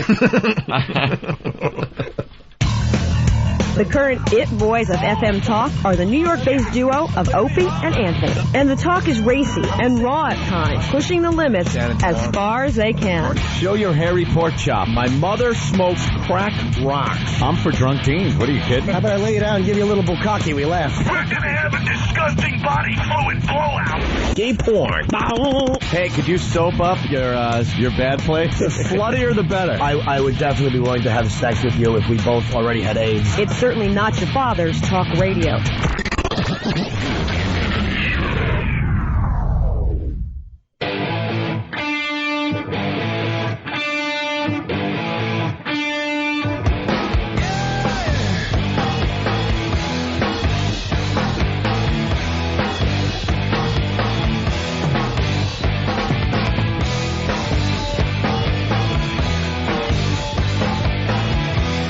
Exactly. All right, we're going to do line of the day and get out of here. I thought we had a pretty good show today. Got a little squirrely there for a while, but we're gonna bail. Let's do line of the day and get the fuck out of here. Line of the day is brought to you by BowDogFight.com. Tune in to Ion TV Tuesdays and Saturdays for episodes of Bowdog Fights. For all the mixed martial arts action you could want, check out BowDogFight.com. 2 runner-ups. Oh, come on already, my God. By the way, this is going to be the first day we get a little minus. Why? Somebody's keeping track of how much time we've gone long. Well, we have a meeting. Yeah. It's pretty amazing. What? You still have that much time to play with. 2 hours? Yeah. Yeah. For all the people that complain, someone's keeping track. We've given you guys 2 hours of free radio since when? We started keeping track. Yesterday. Since July. Wait, you guys are keeping track? Yeah. Oh, I thought a message board's keeping track. No. That takes effort. But, well, they went all the way back to the beginning of the year, I heard. We'll just put it on a poll. What do you think? Do you think they're doing more or less show? Wait, so you guys are keeping track since when? 2 weeks ago. 2 weeks ago. Yeah. So we've given them 2 extra hours in 2 weeks? Just give and give. Wow, you selfish motherfuckers. Because officially we get paid till 11, so... Get paid. Who's calling me? This better be about my big cock. Oh, who is it, Jimmy? My girlfriend. We know she won't be saying that. You want to answer the phone? No, I'm just hurt. Why wouldn't you answer? Because I think that was because I can't have you yell at my editor. See, that's why I don't answer the phone in here anymore either. My final draft actually worked. due, so I had to have my photos sent in. Oh, call her back. Oh, no. Yeah. They cunt. No. Fucking. See, we can't delay, because that's not cool. No. If we're going to leave early, we got to leave early. Yeah, let's not do any filler, because that'd be stupid, and that'd be like... cheating. No, because then that'll be the bit. Oh, now they're just doing filler to make sure they get to 11. Here's the first runner-up line of the day, thanks to BowDogFight.com. I'm completely disappointed, because we spent, a lot of time being friends and talking and stuff, and I don't know. I guess I'm not surprised, but it was a bummer. Yeah, not getting to you, though. I mean, Jesus. That was Jay's opinion, and it's like my father used to always say, opinions are like assholes. Now let's see yours. I'm sorry, Dad. Oh, poor Dad. Say that. How's Daddy? He's such a normal, nice guy. What a piece of garbage he raised. I like your dad. I like your mom, too. And I like your sister. Oh, my nephew's boy, do I like your sister. Please, moneybags, you can fuck her whenever you want. Oh, no. I don't like her in that way. I'm rooting for you to knock her up. I actually look in the bathroom. If I see any of your sperm, I'm taking it home in a baggie. I'd love to have a Hughes in the family. With all the psychosis that comes along with this? I wouldn't mind. Yeah? I just go... account. I don't like your sister in that way, Jimmy. I know. She's a nice girl. She's very nice. She's always been very nice to me. Here is the second runner-up line of the day, right? Yeah. No filler. Were you doing that? Yeah. Oh. Who can't click on your time and then put a new number in? You know why she was acting dumb? Because she's like, so I put a 6 in? Yeah, you put a 6 in. No, put a 12 in. That's to identify. Sure, she'd like to put a 12 in. Meet the new co-host. Janet's a size queen. That's right. Her nickname on MySpace is Janet the Girth Monster. That was like a three-way. Oh, nice. Look at that team effort. Wow, that's really good. I like Janet and Nick. And Sam, let's remember, he kept the bit going today. We'll see what happens tomorrow, though. I think tomorrow the streak ends. Oh, yeah. Oh, my God. Oh, thank God. One of our female listeners. Stupid idiots in this boat trying to rescue this whale. And the whale attacked the boat and tipped it over. What do you do when you're in the water with an angry whale? Oof. Big. Fuck him in the blowhole. I'll suffocate him. It's like... Just fist his blowhole. Fist it. What were we doing? Winner. Of what? Line of the day. Yeah, now it's the winner. He's just being playful. Why is the alert sign in the middle of the video? Fox, you suck! No, I think we're alerted. When you see a whale knocking a boat over, you don't need to have alert on the screen. I think we could figure it all out. So do you think that now takes the place of old lady being punched? No. Something's got to take the place of old lady being punched. The whale was blown up black. That's a great. You're going to see the old lady video until they find the creep. Find the guy? Oh, yeah. And his pink bicycle. It was funny when he punched her hat off, though.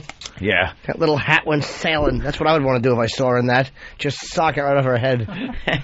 Is this filler? Here you go, cocktease. No, this is true.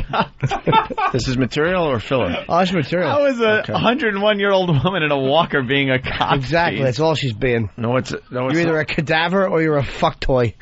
No, what someone said, but we didn't get to him, unfortunately. Can you imagine it comes out that the old broad called him the N-word? Oh, yeah. If he just came in and asked for directions and she said, beat it, nigger. Shut up and open the door, nigger. Can you imagine? Oh, that would be funny if she provoked it. How funny. I'm sure the lawyer will say that once they catch him. Yeah. Yeah, he came in. He was asking her questions. Is this filler? No, this is true. This is material stuff. He asked her questions, and she said the N-word. Yeah. That was filler. No, that was exasperation. Exasperation? Now it's filler. What part is filler? This part? Talking about the filler? You saying the filler is the filler. Yeah. Filler. No, but I was trying to do a bit. No. 10:54. It's not. Filler bit doesn't work. Yeah. But you gotta try. Filler. But that doesn't mean it's filler, that we try something new. I don't like saying filler. It became funny and a meaningless word now. Filler. Said it too much. Fill her. I had... what happened? My Irish friend who sleeps out... Are you wasting time? No. This is funny. My Irish friend, he slept outdoors. His name was Patio Furniture. That was wasting time. No, that was... I'm taking 10 seconds. I'm opening with that. No, I'm taking 10 seconds off the clock. All right. 10 seconds are coming off. Damn it. All right. Are we erasing filler? What? We erasing filler? No. Or erasing time that we... used as filler? Oh, that's good. Okay, so what you did was... What? You helped the listeners out. Yeah. Because you took time that we were just filling. Right. And took that off of the actual clock. Yeah, just the 10 seconds, because Jim 10 seconds was got obviously taken really off. not trying with that joke. Oh, okay. So that 10 seconds now has been added back on to the show. Why? I'm just saying, it's got to be added back on, or else it's just... Oh, because you made it part of the show now. Right. All right, hold on a minute. Do you want to know what a faggot I am? My girlfriend had never seen Sixth Sense. No, she never saw it. We watched it last night. Yeah. And we were both crying. Jesus Christ. That ain't filler. No. Yeah, you're tearing Well, it is filler. Yeah, I should be biting a pillow while someone fills my asshole with cock. What parts? But you're not gay, because, you know, it's ghost cock. What? It's not really there. I see dead. Nothing? I see dead. Right? Oh. I thought... What parts got you weepy? Oh, I don't know. Just the end. The end when he leaves and says goodbye? He's... Did you cry when he said, I see dead people? I see them all the time. Did you cry when you found out he was dead when he the was whole movie? real scared? No. He was scared. What part got you? When Bruce Willis realized he was dead? No. Sorry if I'm ruining it. 10-year-old movie. I think when he was... Dead kid under the bed. No. No. I say it like Jim. No. All annoyed. Can you push a hat down, you asshole? You look like a condom. I don't care. That's why I wear my hat. Everybody, this is called Get Used to It it's Tuesday. 70 degrees outside. Exactly. I wear this hat. Black gentleman on a pink bike would punch you in the side of the head and you knock and me it both. off. He'd probably knock me out with one punch. Faggot that I am. By the way, lady could take it. By the way, you guys should feel privileged. We're doing bonus show for you. It's bonus show. Right.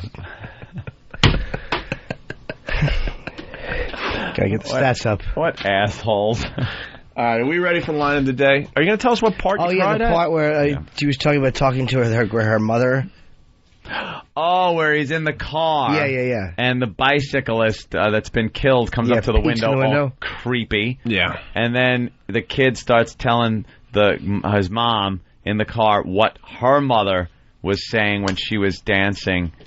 She goes, I was there, I was watching you. That was kind of sad. And Jimmy's he's crying again. And my God, he's tearing up again. And you thought I wasn't there, Jimmy's but I was tearing up there. again. Right. Oh, how do you cry, then though? The mother started. Just like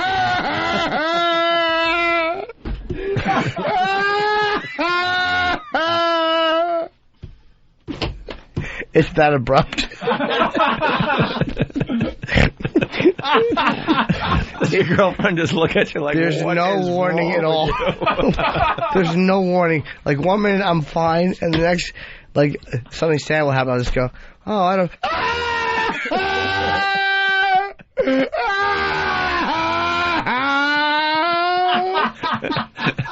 Anyone else want to imitate their crying?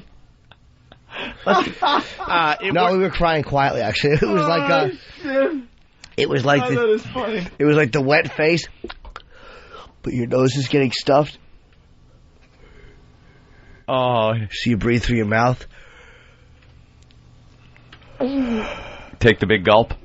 You have to be quiet because it's a giveaway. Where's Z-Rock? I want to. Where's Z-Rock? E-Rock, how do you cry? Sad song. Imitate how you cry. E-Rock cries. Make him actually really cry. You got Hulkster in heaven we could play? Either that fucking or fathead hear that? Either that or you're fired. I mean, you always have a choice in the show. Sit down. Have a seat. And Jimmy, imitate how you cry.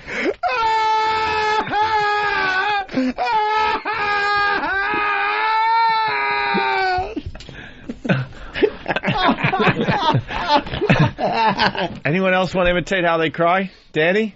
Boo-hoo. Who's that? Danny? I could try, I guess. Oh, that's so funny. All right. I'm more of a whimperer. All right, here's how Danny cries. I'd probably be more like, just all sniffles and such. All like. You can't even do it. Wait, shut up. I want to hear a little more of Danny crying. No, that's all you get. Go ahead, a little more. Cry some more. No, I got to stop laughing first. Probably be like this. Think of something sad, real sad.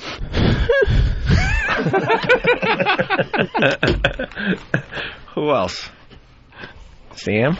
I don't cry. Yes, you do. Yeah, you do. Sam actually probably doesn't. Yeah, I know he probably doesn't. He's just an emotionless. Who else we got? Douchebag. Travis? Are you willing to give it a try? Oh, please, of course he is. Travis is going to try it. He needs his headphones. He's in the other room. All right, Travis? Yeah. You can imitate how you cry? Yeah, I'm pretty much like Danny. I'm more of a whimper. All right, let's hear it. All right.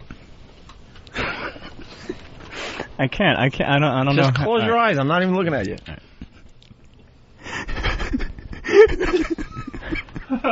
He's laughing. Is that a laugh? Look at that. No, that was my whimper. What are you, cold? Make believe Greyhound lost your luggage.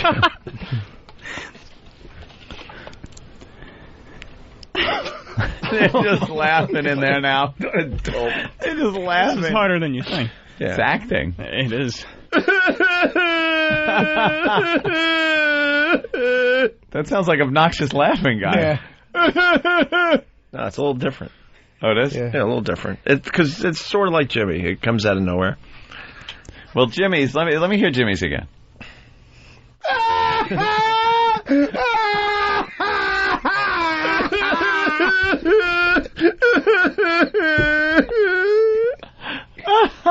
and it will just happen. Yeah. All right. Anyone else, Dan? What are you doing, Sam? Just picture every commercial you've ever gone out for. That's to motivate them. A little too real. Look at my hat. Just kidding. Look at my hat. That was hurtful. I got to take 5 seconds off the show time. Hurtful. All right, let's give Ope time to write that down. Okay. 5 seconds. I'm not up. Well, okay. How do you cry? Yeah, how do you cry? I think I suck in air. Good. Breathe. Yes, you cry and breathe the same, so you're always sad. Yes. All right, go ahead. Let's hear you cry. Like that. Wow. Sounds like a python. Bring in Steve. This might be a little too real. Let's move on to E-Rock. Steve. What? Could you imitate how you cry? Try. How is it done?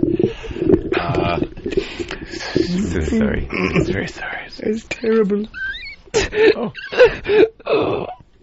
How's that? Is that womanly? That was pretty good. That's pretty good, actually. That was good? Okay. That was like that was the best acting I've ever seen Steve do. Don't you ever get mildly choked up, you sobbing asshole? Don't you ever get a little choked up? You've been punched in the face really hard.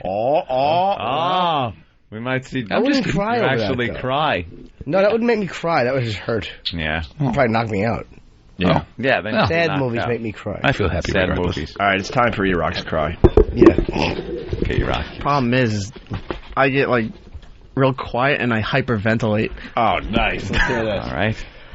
It's more like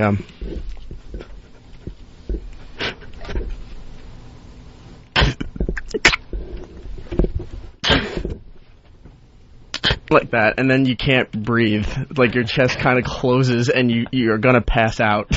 Right. Okay. That wasn't bad. Sam, I gotta hear Sam. Don't cry. I don't believe it. Well, yes, you you will. better make something Oh up. shit! Steve's coming over. Yeah. I don't believe it. You've never have in your whole life? Do you remember crying as a little kid? Years ago, maybe. I don't know. Yeah. Just think about how good your What life it would be if sounded you like? were white. Oh. Yeah. I don't cry. It's not natural to me. He doesn't cry. You really don't cry? No. Because rock candy You don't comes get out a of his good crying? ducts. No. When's the last time you cried? Yeah. Many years ago. About what? I don't even remember. Wow. Wait a minute. You had to get picked up when your car broke down. I don't believe this. I didn't cry about Listen to me, Chuck Connors. I don't. It was Chuck Connors. The rifleman? Wow. You went for tough guy, right? I think it was some kind of a molestation. No, there's no molestation. No? No. There should be. Did we do line of the day? I guess What we did. dummies Right? you grew up with. All right, let's do the line of the day, and we gave him bonus show once again. Absolutely. Yeah. We give until it hurts, and we give some more. We're good. Here is today's line of the day. Here comes line of the day. Line of the day.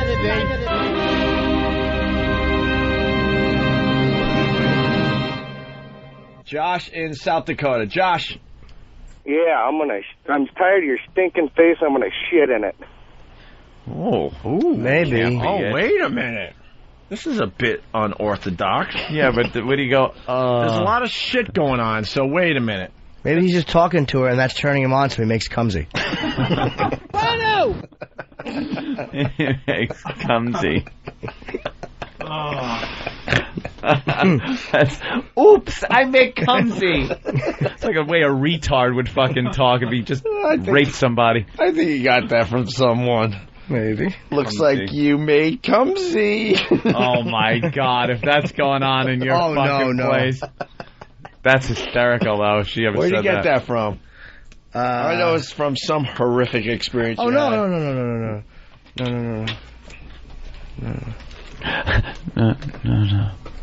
Trying to think if I already told you. God, we're going to do this show all fucking day?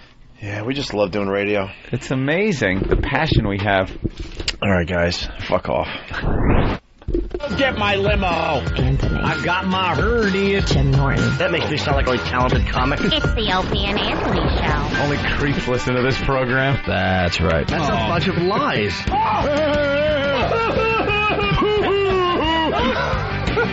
Sit down and put on your laughing hat. It's time for the Opie and Anthony Show. Line of the Day is brought to you by Bodog. If you'd like to vote on any of the weekly show polls, go to iliketolisten.com.